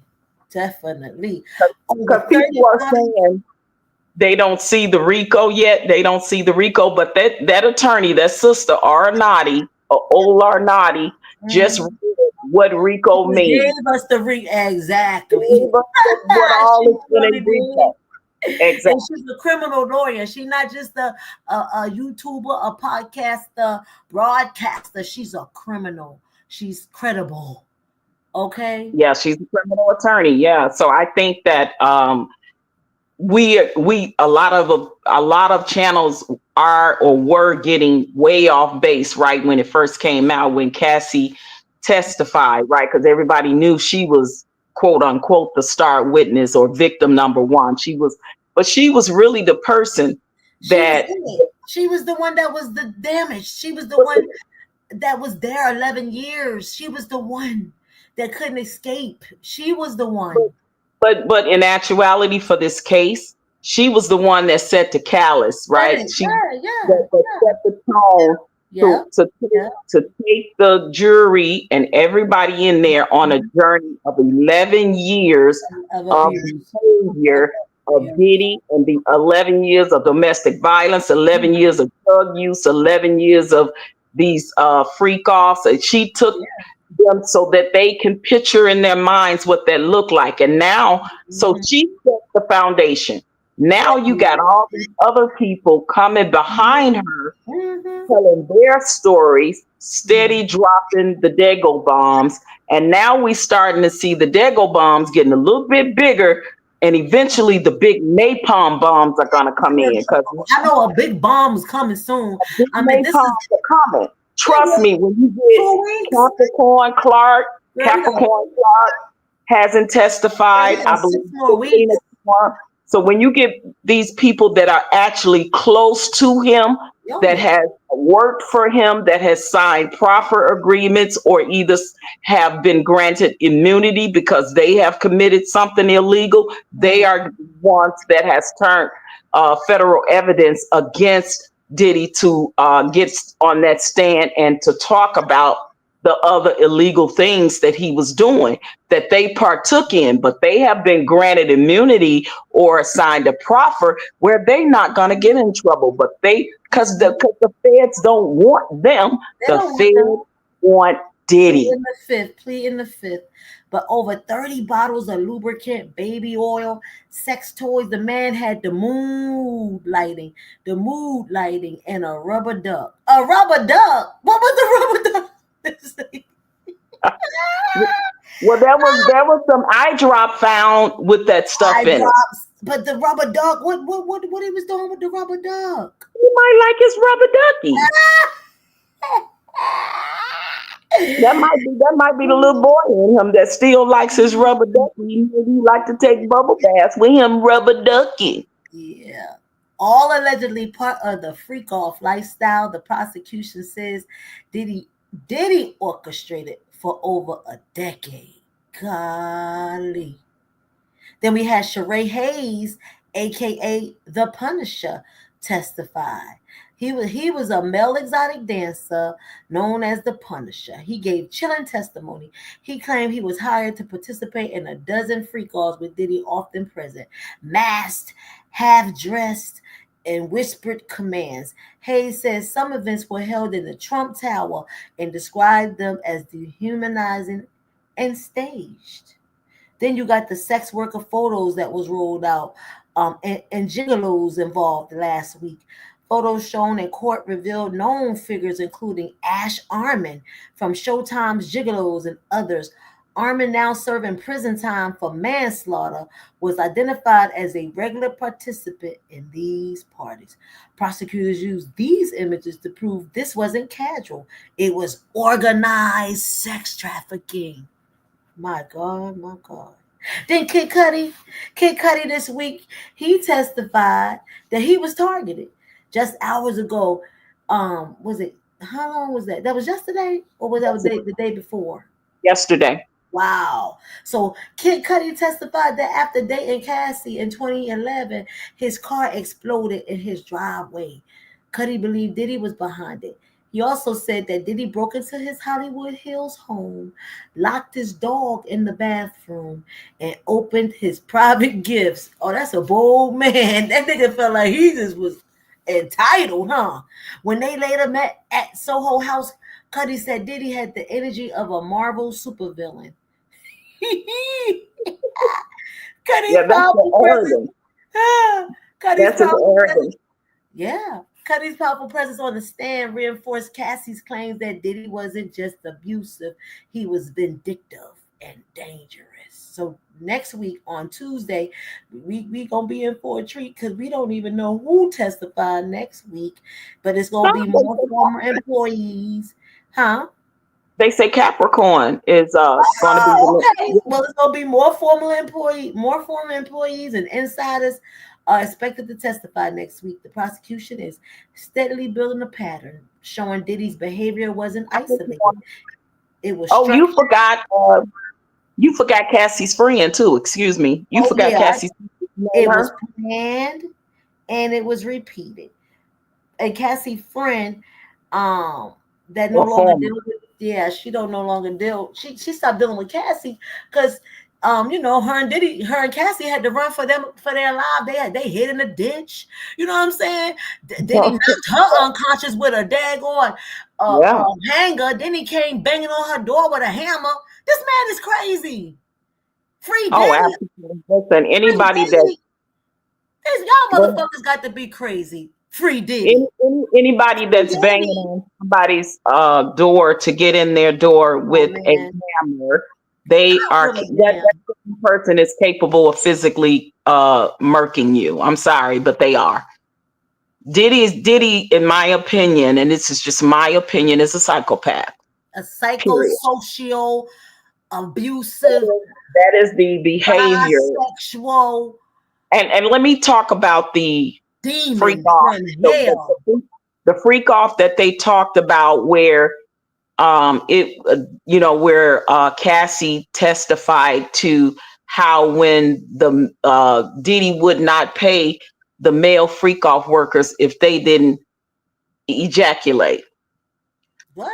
And and then he would have Cassie to hold the ejaculation in her mouth or in her hands, and then put it on his chest and on his nipples. Yes. That is ritual behavior. Yes. It's a ritual sexual deviant behavior, and they gonna try to say that the man, he just a little freaky. Listen, listen, man. That is beyond freaky, because what alleged heterosexual man or even a bisexual man really want the semen from the woman's mouth or hands on his body in certain places on his chest and his breast?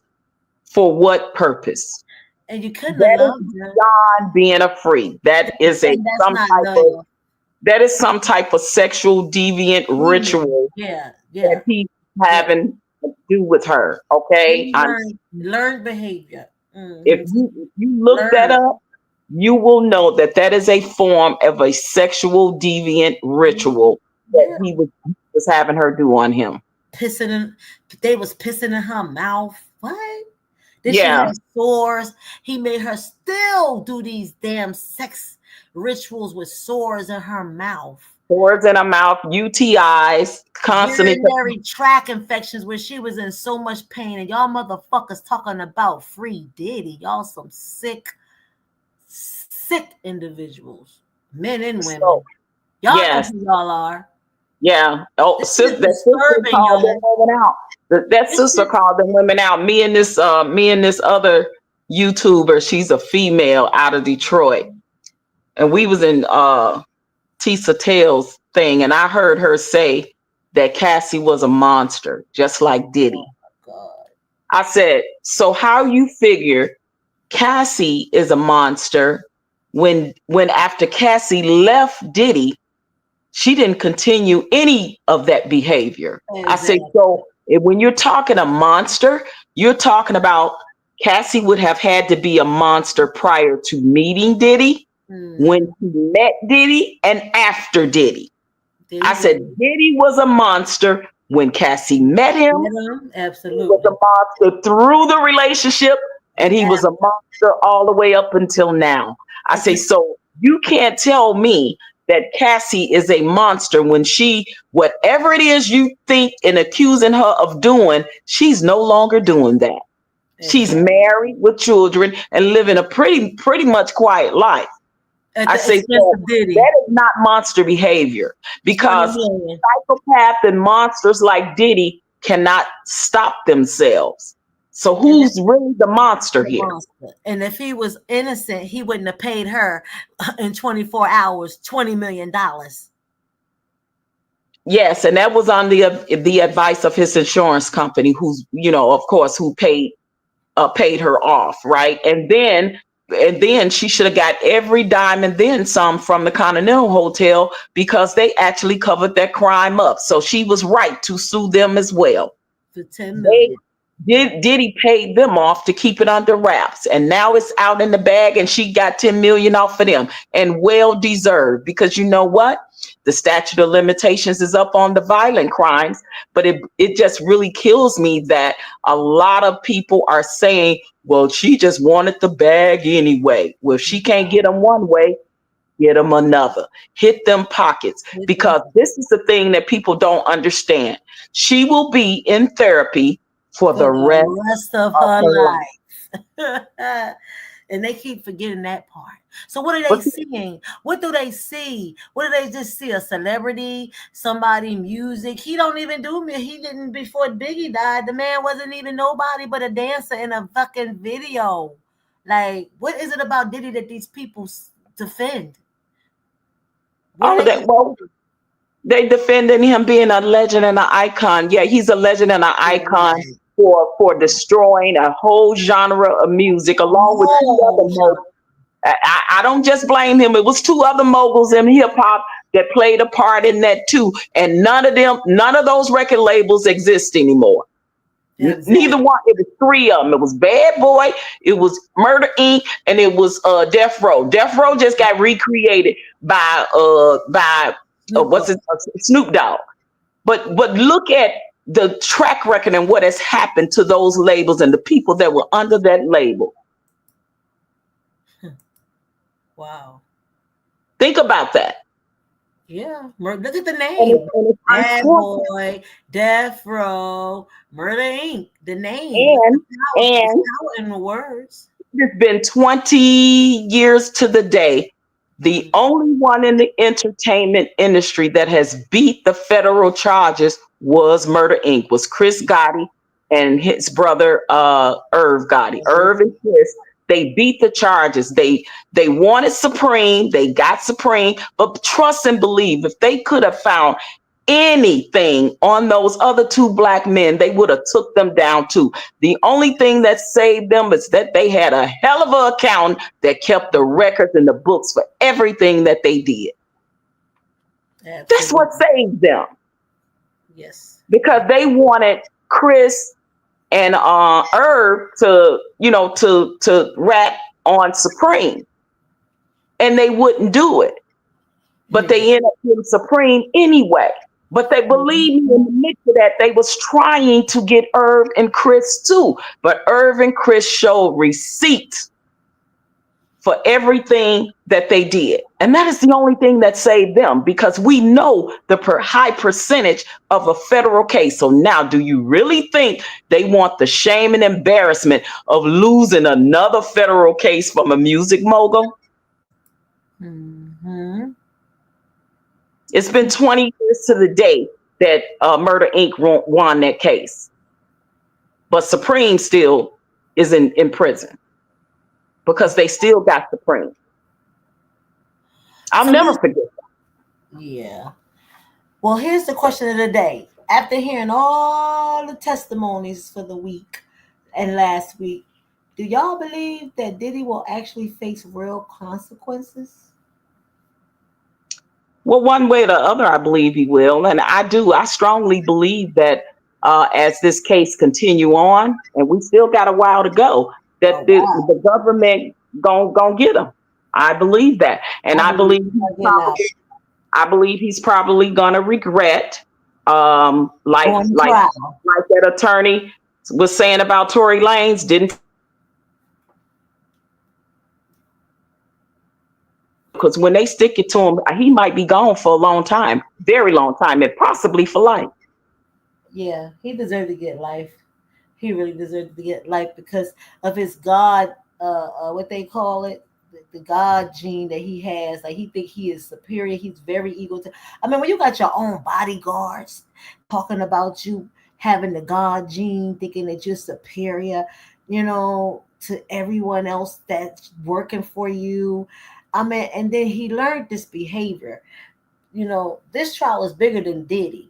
You know what I'm saying? It's about accountability in the industry that protects power and punish silence. Well, it's like Al B. Sure said. It's unfortunate that particular genre of music, hip hop, the hip hop area, has been badly demolished by culture.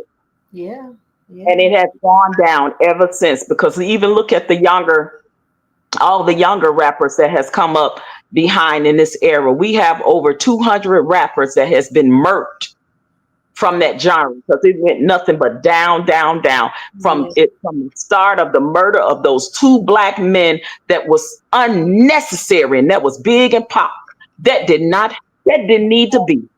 Them two black men should still be here. But because of egos and because of all of the competition and the hating on each other and the who did this to whom and who better than whom and bigger than whom, and it got bigger than all of them. And those two black men lost their lives. And now, where are these labels at? They're gone. All the people that was under them, a lot of them, they either dead, in jail, sick, 6 feet under. Listen, Diddy robbed his own artists. He had Cassie sign a 10-album deal, girl. You know that wasn't realistic even for the Whitney Houston and of the world. she did 9 albums, and he ain't released none. With one was released. She did one album. Well, that was a part of the control. Didn't know new artists, especially when I was going to the Hit Factory. That's unrealistic. Don't know no new artists get no 10 albums. All those artists were getting shelved, girl. All those artists was getting shelved. Even exactly. the artists that I had signed on Bad Boy Records, gosh, everybody. I watched them do it. They were getting shelved. That shit wasn't cool, bro. A lot of people don't know how long Alicia Keys was on the shelf before she came out. A lot of people don't know how long Lady Gaga was on the shelf before she came out. See, a lot of people don't know the behind the scenes stuff. And listen, they made the females pay the most in those industries. They made them wait. They took the most abuse in that industry from those men. A lot of them were taken advantage of. They didn't put their music out when they said they were, how they say they were. They didn't market them right. I was a part of a lot of that. Even in the blues sector where I was from, the women always had to take the back seat. I used to see how they used to degrade the women, and I used to just be like, yo, how the fuck? Why they don't do that shit? Them niggas must have knew, don't fuck with her. We ain't gonna try her. But they used to have the girls come down to the studio, turn around. All these babies wanted to do, just like Cassie, was to do their music. And they would exploit them.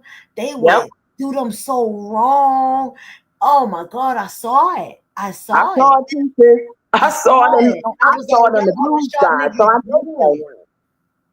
They exploited and dogged a lot of those women.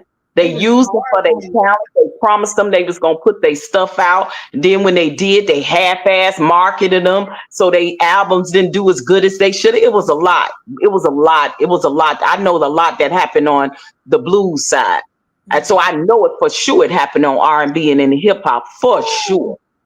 And then I'll never forget this guy. He used to, what was this man? This producer, I don't think I want to say his name, but girl, this man used to treat me so bad. And I didn't know. I said, why the fuck you treat me like this? Why do you talk to me this way? Why are you so disrespectful? He liked me. He wanted to have, he wanted to be into me. And one day I went to the studio to record. I'm sorry, sis, but he didn't like you, because that was a fine way of showing he liked you. Girl, that man put his tongue right down my throat one day, just grabbed my face and just kissed me. And I said, so that's what you wanted? I mean, I pushed him off me, but I was like, yo, this is what it is? You don't even know how to express yourself and say you're attracted to me or you like my vocals or anything. You just grab me and just put your tongue. That ain't love. That ain't respect. That ain't how you show me that you love working with me. That was the only thing I went through. But anything other than that, nah, man. And then I'm rolling with Angie Stone, so man, Angie had a certain energy when we rolled together, so they wasn't trying that shit at all. You know what I'm saying? Then we got caught up with a couple of producers, but Then the jealousy kicked in. Well, why you at that studio? Why you at Wyclef? Why you ain't at my session? So then the jealousy kicked in. But I didn't go through all the disrespect, turn around and do this and pose. But Angie was an OG in the game. She had been, she had paid her dude. She was an OG, so she knew the game. She knew how it went. When you get to a plateau of the Angie Stones of the world, you lucky and blessed. But I'm pretty sure that sister saw some shit too. She saw some shit. Yeah, she did. But Angie was real private. That's what I liked about her. And she was giving me the game. She was telling me, like, we don't talk about this. That when we go here, don't say this. You know what I'm saying? Like, just observe. So I learned that. So when I go, like Stone said, you quiet. Right, Charlotte? He was like, I noticed that when we on the phone, you be talking, but you ain't saying shit. Because I'm observing, nigga. Angie told me that. When I'm around people in the industry, shut the fuck up. I'm going to tell you, I know that Angie was an OG for real that took a lot of stuff to her grave because my ex that worked with her told me a story that only him and her witnessed. So I know, and she never said it. And I'll never say it. Yeah, I mean, I witnessed some shit too. And I ain't going to never say it because I ain't repeating shit because y'all ain't gonna target my black ass for talking about what I saw. Yeah, you gonna see a lot of shit when you go certain places. You gonna see some shit, sis. And I know you saw some shit. Oh, listen, already. Listen, I gave just enough information because we all know that drugs was very prominent in that industry. From way back during the times of my touring with my cousin, even in the blues sector, y'all. And I'm talking about my cousin included. It was everywhere, all in the game room, all in the back room, all in. Listen, you was just exposed to it. It was what it was. If you don't indulge in that shit, you do your job. You get up out of there and and you go. Listen, that was me. I do my job. I'm here to do a job. I'm doing my job, and I'm bouncing. I'm bouncing. I ain't got to be at your party. I ain't got to be by your side. I ain't got to try to roll with this if I know I don't roll with certain stuff. And this is the thing: when you have the protection of a man in that industry, you pretty much cool. I had that with my cousin, thank God, because I toured with him. But believe me, had I not been protected and covered by him, it ain't like they didn't try it. Yeah, my ancestors had me, but rolling with Angie, I was good because we strictly worked, and then we went to her house and chill. You know what I'm saying? When we wasn't in the studio, we was at Angie's house chilling, or we would go places in Brooklyn. We would chill, but it was mainly work for us. You know what I'm saying? But I saw some stuff, but it was what it was. It was what it was. Like, so that powder, that white girl, that shit all through that shit normal. That shit ain't nothing. That shit like marijuana. That shit like marijuana, girl. And not only that, even back then, in my times, it was being called the orgies, but now they got other levels of that stuff. It's escalated all the way up to some ritual type of stuff now. So it is beyond just regular threesomes or orgies. It's way beyond that now. It's way different out here now. Yes, I wouldn't even trust it. I wouldn't know what to do. That's why. But I was in my 20s and I was just told, don't go to them parties. I was just warned, don't go to them parties. And then I was warned, don't work with these producers. Don't work with him. Don't work with her. So I knew, don't fuck with her. Don't fuck with him. And don't go to the parties. So I didn't do it. When I got my agent, when I started touring with my cousin, and I wasn't even... You don't necessarily always have to be in another sector, but just in entertainment in general, because I have been to a couple parties in my life, right? And I remember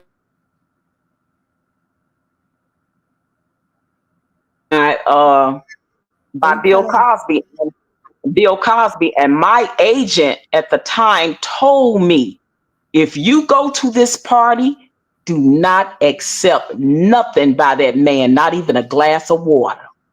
Do you hear what I'm saying to you? So it was known back then. It was a lot of people that just didn't know it and didn't talk about it as much. And now I got a famous girlfriend that's a famous comedian that said the same exact thing on her social media. And when she said it, I knew she wasn't lying. She said her manager told her when she went to see Bill Cosby, because she is a famous comedian. I ain't gonna say her name. She said when she had to have a meeting with Bill Cosby, she said her manager told her, don't accept nothing to eat or drink from that man, especially drink, not even water. Well, he And said that was the same thing that was told to me. he talked about the Spanish fly putting his shit in people's drinks. He told on himself. Remember? Yeah, I remember. So when you hear people saying similar stories, when you hear and seeing that people have a history of these behaviors, everybody ain't lying on them. Everybody ain't lying on Diddy. Everybody ain't lying on Tory. Everybody ain't lying on Chris Brown. Everybody ain't lying on these people. Nope. Sure ain't. What's going on with our people? Ooh, what's going on, Lord? What's going on? It is the same acceptable culture, like I said, sis, of the people and your family and your friends will know that Uncle Charlie was molesting all the kids in the family. And when Uncle Charlie died, they had Uncle Charlie funeral talking about, oh, Uncle Charlie was a good man. Oh, he wasn't. That is the culture and the psychological damage that has been done to us. And we'll sit up and we'll uphold Uncle Charlie's. These are them same type of men and women that is doing this. 60. Diddy gonna age. Chris Brown got the age. Diddy got the age. Lil Boosie got the age. Tory Lanez got the hit 50, 60, 70. What they gonna say when they raising a bunch of scam boogers in our communities because you allowed your child to have his wee-wee sucked by a grown-ass woman? What the fuck you think you're gonna get when that boy hit 30, 40, and when your nephew, like, this shit is disgusting, yo, to even hear her talk about it and show these videos of these people. Like, oh my God. I'm going to the Amazon. I'm going to live with the animals. Me and the animals in the Amazon amongst nature. Away from these psychopathic social. Our people are sick, girl. It's a sickness. It really is. Are really, really sick. And if we are not raising or making sure that our children and our children's children are raising children with empathy, with compassion and humanity and love and humanity for the opposite sex and for the next human being, we are doomed. We are the next generation are doomed, which means your children and your grandchildren, and preferably, most likely, your children are being raised by these type of parents that were raised by those type of parents, and it's a vicious cycle. It's the same thing that if we don't understand and get a hold of ourselves in our cultures and in our communities and have strong leadership in our Black men, strong leadership in our women in the right way, then our culture and our communities are doomed, because this is the fuckery that we are acquiescing to in our culture. We are acquiescing to rape culture. We are acquiescing to domestic violence. When we get on platforms, when we get on social media and in real life, and we condone that behavior, we are doomed. Well, we're going to leave it at that, and we're going to jump up off of here on this beautiful we didn't get to talk about Remy Ma and Claressa and Oh yeah, so they beefing. Oh yeah, girl, I'm trying to keep it light. 1:40. Okay, we'll go 20 more minutes. Okay. Okay. Yeah. Okay. So Remy Ma. Remy Ma and Kaboo. And okay, so we got Remy Ma and Claressa. So Claressa have a fight that's gonna be what, July 26th? And I looked at the tickets. The tickets what she fighting at? Reasonable in downtown Detroit. I think we might need to go to that fight. The When tickets is are it? very reasonable. Ticketmaster. When is it? July the 26th. Oh, we might try to make that happen. You know what? Have I ever been to? I know I've been to. I've never been to Detroit. You know what? I need to That go was see. wrestling. That was wrestling. I've been to a female championship wrestling, but not at the boxing. I would love to check that out. Let's look at this. Yep. So they going toe to toe, eye to eye in the public eye. So what started with a little back and forth turned into a full-on verbal throwdown today. Wait a minute, I thought it was Remy and Papoose that's exposing each other. Yeah, well, Claressa and Remy had some words today on Twitter. Oh, Lord. It started with a little back and forth. It had turned into a full-on verbal throwdown with Claressa saying Remy's name was getting too loud in conversations about disrespect and loyalty. So Remy clapped back, and now the whole coach is talking. You know what I'm saying? Is this just rap bravado, or is there real beef behind the bars? You know what I'm saying? So some fans are saying it's promo. Others are saying Remy need to check a circle. Either way, this is a different kind of fight. You know what I'm saying? And we're watching it from the ring to the mic, boo. All right? This crazy. And seeing it again, here we go. They're a younger generation, right? They're like a generation behind us. Okay, so now you got Remy Ma and Papoose that has been in a long-term relationship and marriage. You know, Pap was holding this woman down when she was in prison and all this and that, right? And that's real. That's a real, right?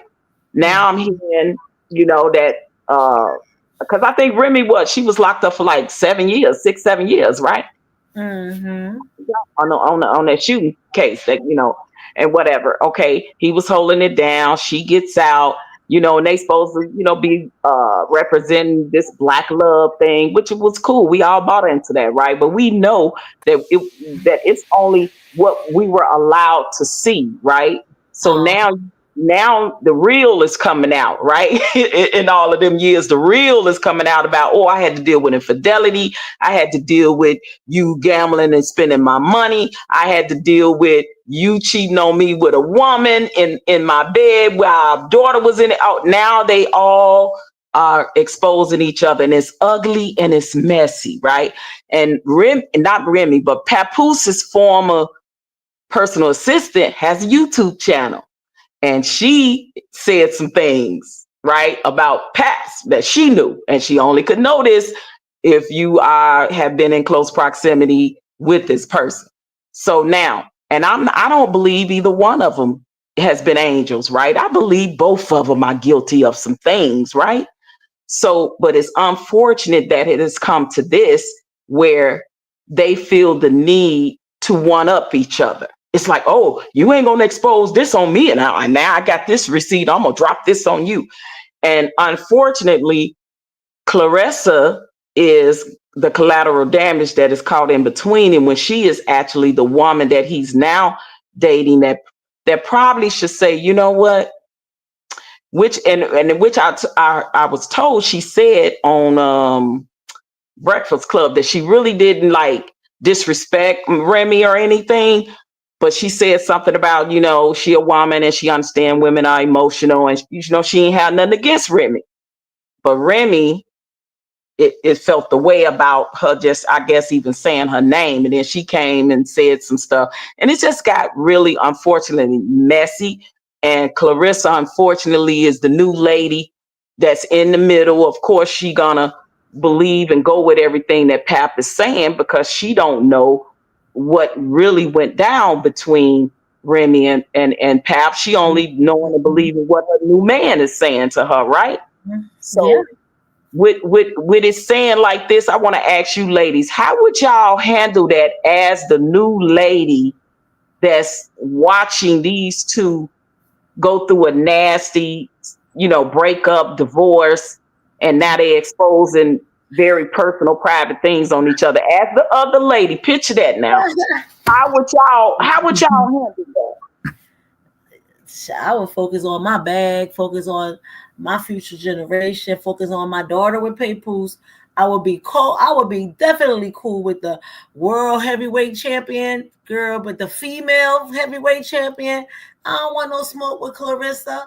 Claressa, we gonna get this Why? bag. Because you think she's gonna beat you up? You think we gonna get this bag for our children, baby. Because guess what? If Claressa had Papoose baby, then that means Claressa baby and Remy Ma baby gonna be related. So why we gonna be fighting when we both could be sharing the bag? Okay, you know, Claressa not into polygamy. You know what I'm saying? I don't think Remy is into polygamy, so they both not gonna share the same man. But it looks like Claressa and Papoose is gonna get married and have some babies because they look so beautifully happy together. Not to say that Remy didn't look happy with him, but he's with her now. So now Papoose is claiming to have written 90% of her rhymes, of Remy Ma's rhymes. You know what I'm saying? So yeah, I heard him say that. Yes. So but me, I would want love and peace with the sister. I would want to get money with the sister because they could be writing music together. They could be, Remy could be still winning. But now Remy looking a little messy. I hope she's not jealous because did she date someone else outside of her marriage when she met? Yeah, because I believe they said she was having an affair with one of the guys from her what they call that thing? So she wanted to change. So she should have told her husband that she need a break. Can we separate? I'm feeling this dude over here. And then he probably would have felt some type of way, but at least she told him instead of going. But when you marry, right? Even if you say, I want to take a break or let's separate, to me, separating and taking a break is not an excuse to have an affair. You're still legally married to that person, right? And that's another thing that we tend to do in our minds, and then we'll say, well, we wasn't together, we were separate, but you're still legally married to that person, right? So this is the thing, right? Paps is saying that Remy had been habitually, lying and cheating on him, once she got out and all this and that, and then now he just, said something about her, being with a woman in their bed, in their house with the baby in the bed. Oh yeah, and then this that happened. He just said that. What was it, yesterday or today? Oh yeah, he just said that, and then now it's coming out now that that Pat was cheating too, and he was cheating while she was in prison. And this is the thing: the woman was in prison for 6-7 years. Like he's a man. Come on now. I be loyal. I mean, come on. 6-7 years. We'll be right back. We'll be right back.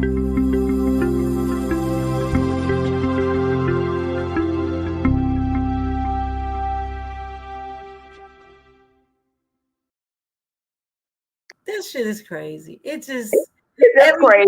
Something they was getting conjugal visits though. So he was sleeping with Remy when she was locked up. Even though they wasn't legally married, they both said that they was allowed and able to have the I can never pronounce that word, conjugal visits like a husband and a wife. But they also was saying that Paps was cheating all the time when she was in there too. So let's say they both are, and they both guilty of that. And now it's over, right? Mm-hmm. So they got the divorce papers, and Remy was waiting on Paps to sign them, and it was a whole thing. They were going back and forth. So who do y'all think really probably don't want to get the divorce? Do you really think it's Remy? Because she showed that she got all his clothes packed. She was like, "Come get your stuff." Like I'm the one paid for the attorney. Just sign the papers, dude. That's what she said today. Yeah. I want to get into this video about that. Let me see. Okay. What this brother's talking about. Chicks. Get ready. You know what to do, Chicks. So let's hit Chick Smooth. Hey, Chick Smooth. Okay, we got Chick Smooth. Shout out to Chick Smooth for the video. What you been doing? I've been watching your shit for a while. I just subscribed to your shit too, bro. Oh boy, the champ has officially entered the battle. Now yesterday, it got pretty ugly between Papoose and Remy. Both sides went on Instagram Live to expose each other. Remy called him a broke deadbeat dad, somebody who she claimed was the lowest income person she's ever dated. Now, Pap was not having it either. He actually went ahead yesterday and filed for divorce. And then he went on to expose that he wrote 90% of her music, which actually caught a lot of people by surprise, specifically Remy fans. Now he has a lot of people going back to her catalog, trying to determine which songs he actually wrote. Now, once again, we don't know who's lying and who's telling the truth. Right now, it's all about public perception. Both sides are trying to throw accusations, allegations, and all types of nasty dirt on each other, so it's a little hard to decipher who's actually lying and who's actually telling the truth. Last night, Claressa Shields said enough is enough. Remy, you're not going to keep on speaking on me and mine. Let me actually step in and clarify. She responded back to Remy saying, I'm a reading between the lines type person. Even if the lines are lies, I have a lot of respect for the truth. I heard so many lies today, it was crazy. 1, if my Breakfast Club interview triggered her that much, just wait till I address the lies she told today. 2, Papoose is not my manager. Mark Taffet Media is my manager. I don't let nothing or nobody play with my money. Since I've been with Pap, he has created opportunities for me to get bags. So, all that talk was cap. 3, don't try and diminish this man's character. Pap is a helpful man. That's just how he is. It takes a lot to piss him off. He's very loyal and solid. Word is bond to him. 4, we've been living our best life since mid-August last year. I really enjoyed our private relationship for reasons like this. All these people judging a situation they know nothing about. Pap was separated way before I came along. 5, Honda, Airbnbs, hotels? Man, stop. It's crazy how everybody's broke. I'm sorry to tell you, but I fight too good to be broke. All my cars are 2022s and 2023s. Pap drives a Benz and got his own place. And everyone knows my houses I got. No need to speak lies when the truth will set you free. Then Claressa ends it off by saying good night. Now, if I wake up tomorrow to some more bullshit, it's gonna be a problem. Sheesh. Now, mind you, Claressa has a fight coming up on July 26th. That means right about now is training camp. But instead, she's on Twitter addressing Remy Ma. And I get it. You want to stand up for your man. You also want to address any false rumors before people start to believe it. But sometimes you just gotta step away and let these married folks argue with each other. Last night, Remy Ma was allegedly exposed for dealing with women. According to her ex-husband, Pap, he actually caught her in bed with another woman. You guys get in the comments below. What do you guys make of Claressa's response back to Remy? Should she actually stay out of it, or was she right to defend herself? Post your comments below. Subscribe to my channel, like this video. I'll see you guys later, man. I try to be intimate. I'm keeping it 100 with you. I try to be intimate with her. And she came in the bed with me. She slipped out of it. You know what I'm saying? I'm like, oh, okay.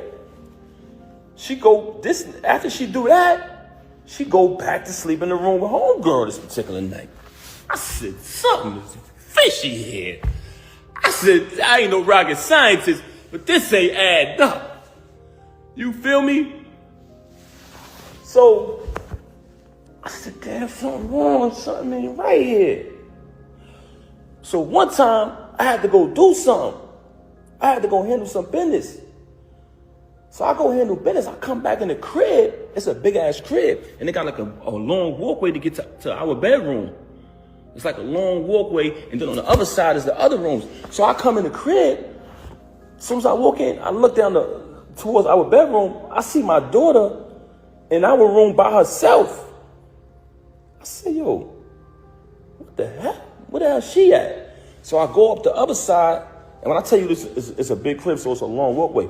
I go to the other side, I go in the room. She in the bed. I don't see homegirl though. It's like she booked it or something when I came. But I see a whole plate, peanuts, cashew, all these type of raisins all laid out. But my daughter in the room by herself. So I said, yo, why the baby in the room by herself?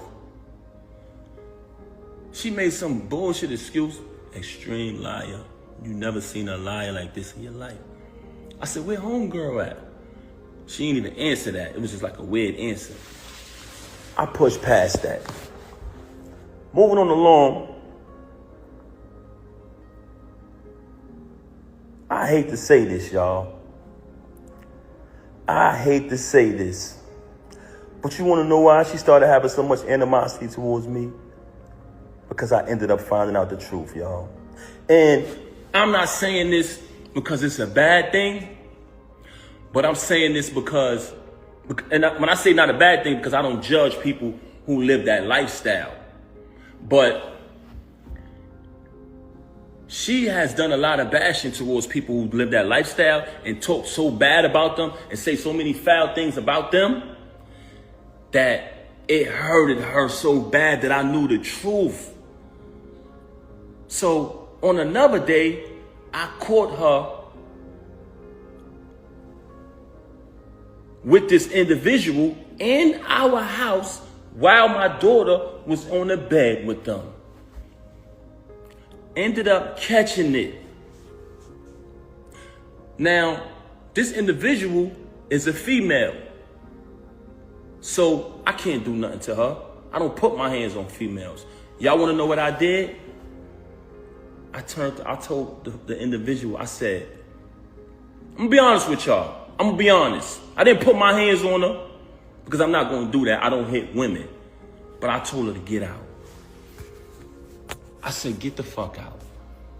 Because I felt very disrespected that took place in my house while my daughter was right there on the bed. And you know what she did? Blamed me. Said it wasn't true. Said my ears deceived me. My eyes deceived me.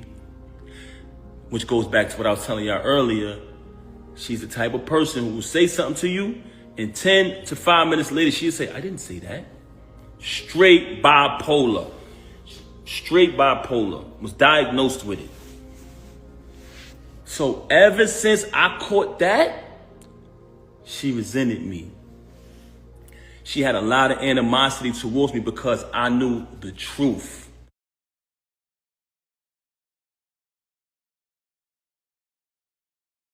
YouTube chicks.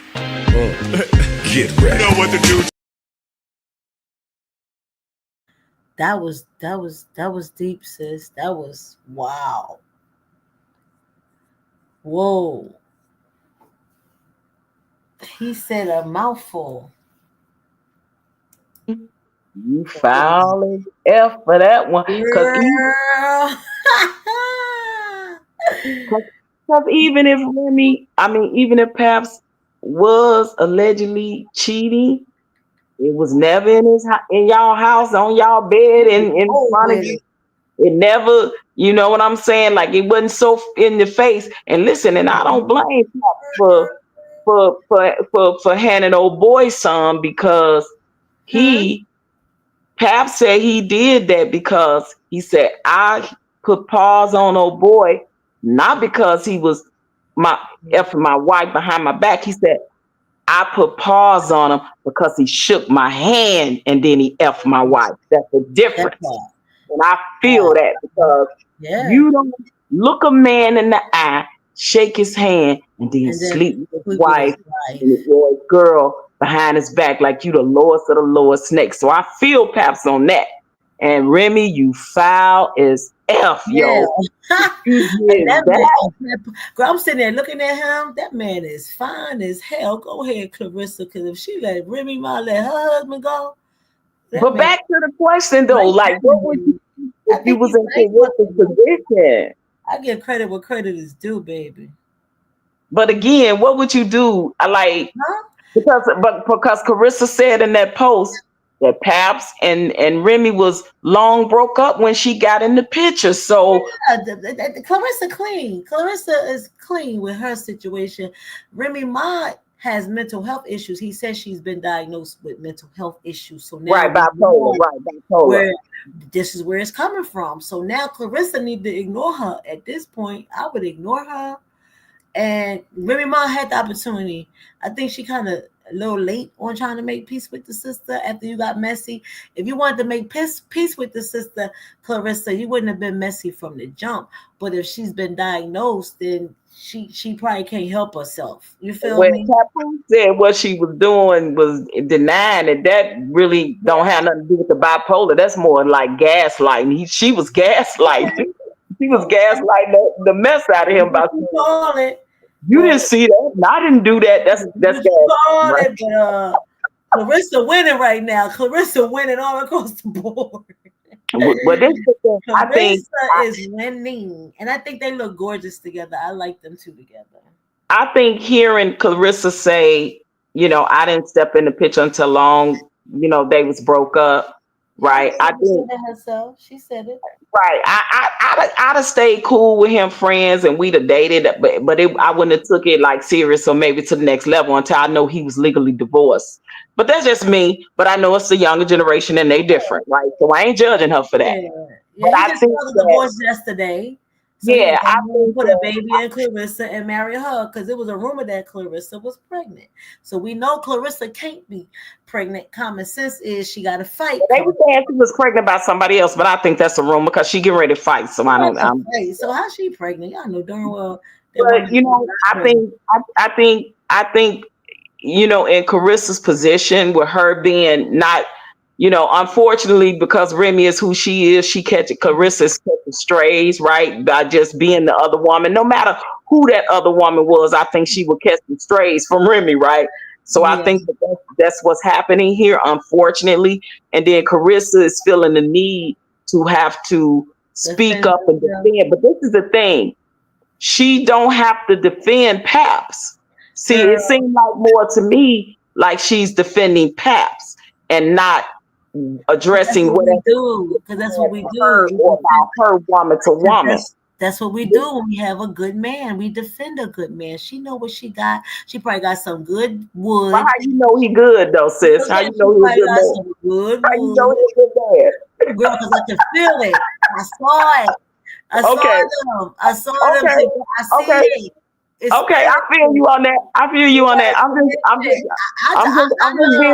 I'm just being a little, you know, indifferent here, but it's cool. I don't like to use the word black, quote unquote, but I'm for black love. And if they're happy, I'm happy for them. I'm not a home wrecker. I don't sleep with married men. I don't mess around with women that got a man, and I don't put myself in that situation. Until that divorce is final, until that divorce is final, I would just fall back if I was in Carissa's case and let the chips fall where they may, let them get a divorce and then just move on and leave it alone. I feel like she shouldn't have to defend Paps because Paps got enough receipts and his man enough to speak up on what happened in between him and Remy's marriage or relationship. Now if Remy addressed Clarice on something, then now speak up. Now it's woman to woman thing. But I think that Claressa is feeling the need to have to think she needs to speak up for Paps when Paps is the one that got more receipts on Remy than anything. So that's just where I stand with. I'm not blaming her for it or saying it's right or wrong. I'm just, you know, giving my perspective on it. But now that he done signed the papers, divorce is final or getting ready to be final, however many days it take for it to be final.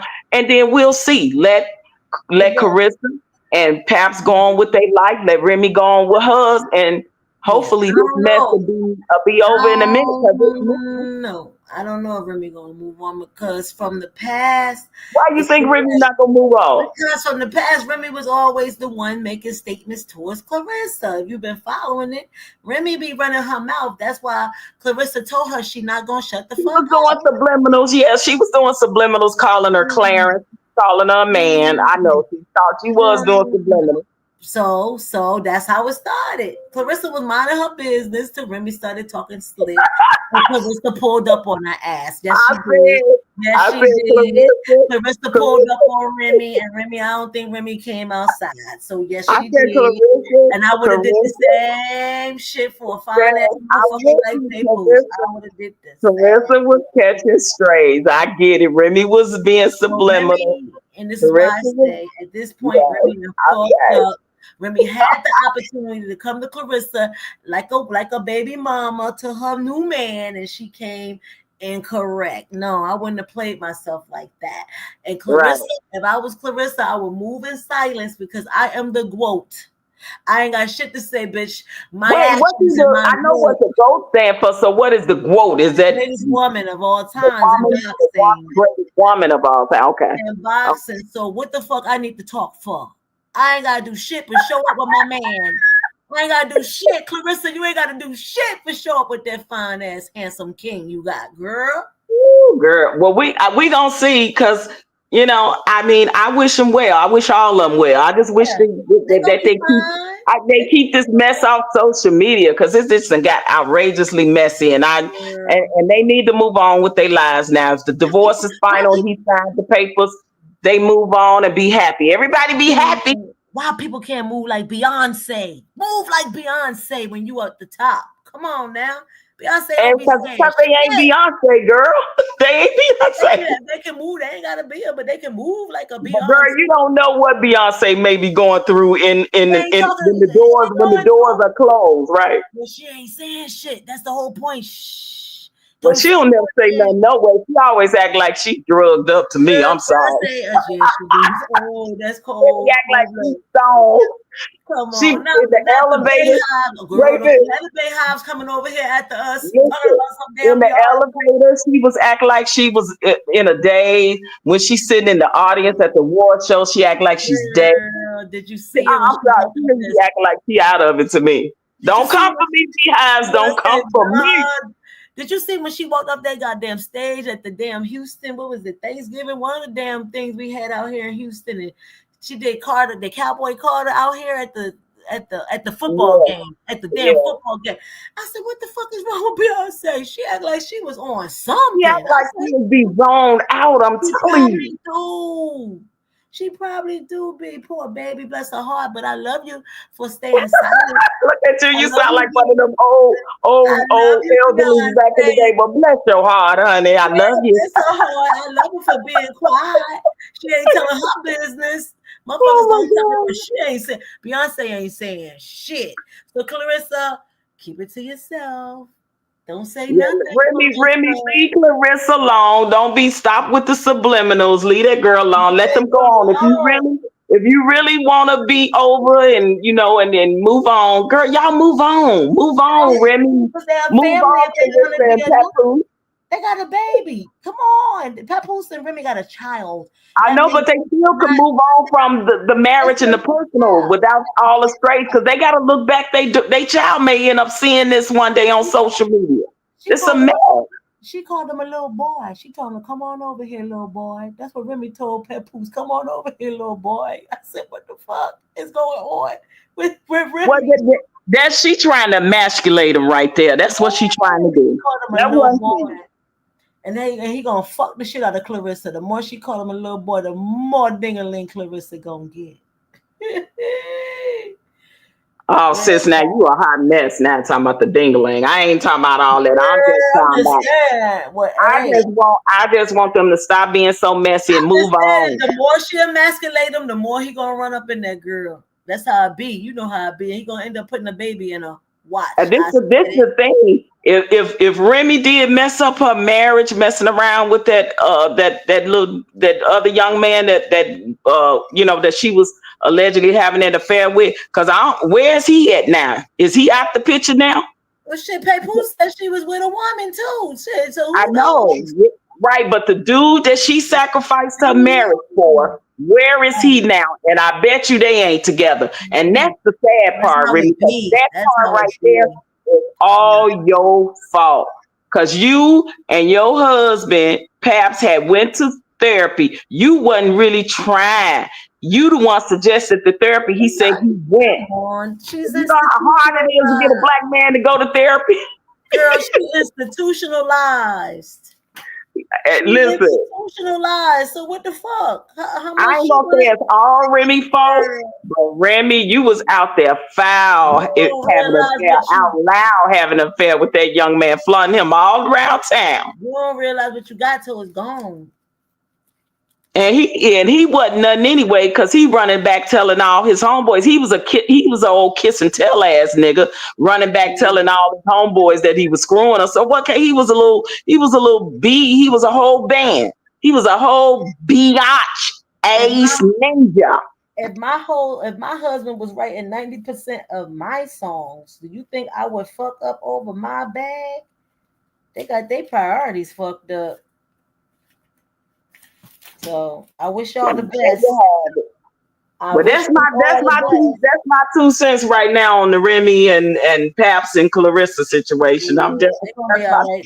They're gonna to be continued.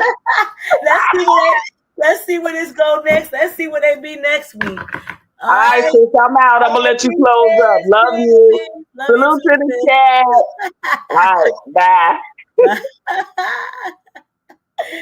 And there you have it. There you have it. Oh, that's it for the Fearless Friday here on Sheron's Voice, where your voice matters, your truth matters, and your healing matters. And we don't play about the truth, y'all.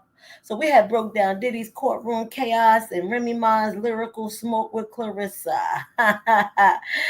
But remember, this ain't just celebrity drama. This is about justice, accountability, and what happens when power gets too comfortable. Okay? So thank you for tapping in. Drop your final thoughts in the comments. Share this episode. And if you're watching the replay, subscribe, hit that bell, and pull up next time because we've got more smoke and more receipts coming real soon. So thank you for listening to Street Talk Daily, Sheron's Voice. And baby, we talk what they whisper. All right. So good night, you guys. And thank you for coming out. Peace and love. Thank you so much, OG. Thank you, Shar, for showing up with us tonight. Okay. All righty, y'all. So we'll be back. Hopefully I can tap into the Angie Stone autopsy and break that down. And it's been a rough road. My sister been gone a couple of months now. It'll be 3 months on the 3rd of June. Yeah. So peace and love. Thank you so much for tuning in. Good night, good night, good night. And y'all be safe out there for Memorial Day. All right? Peace and love.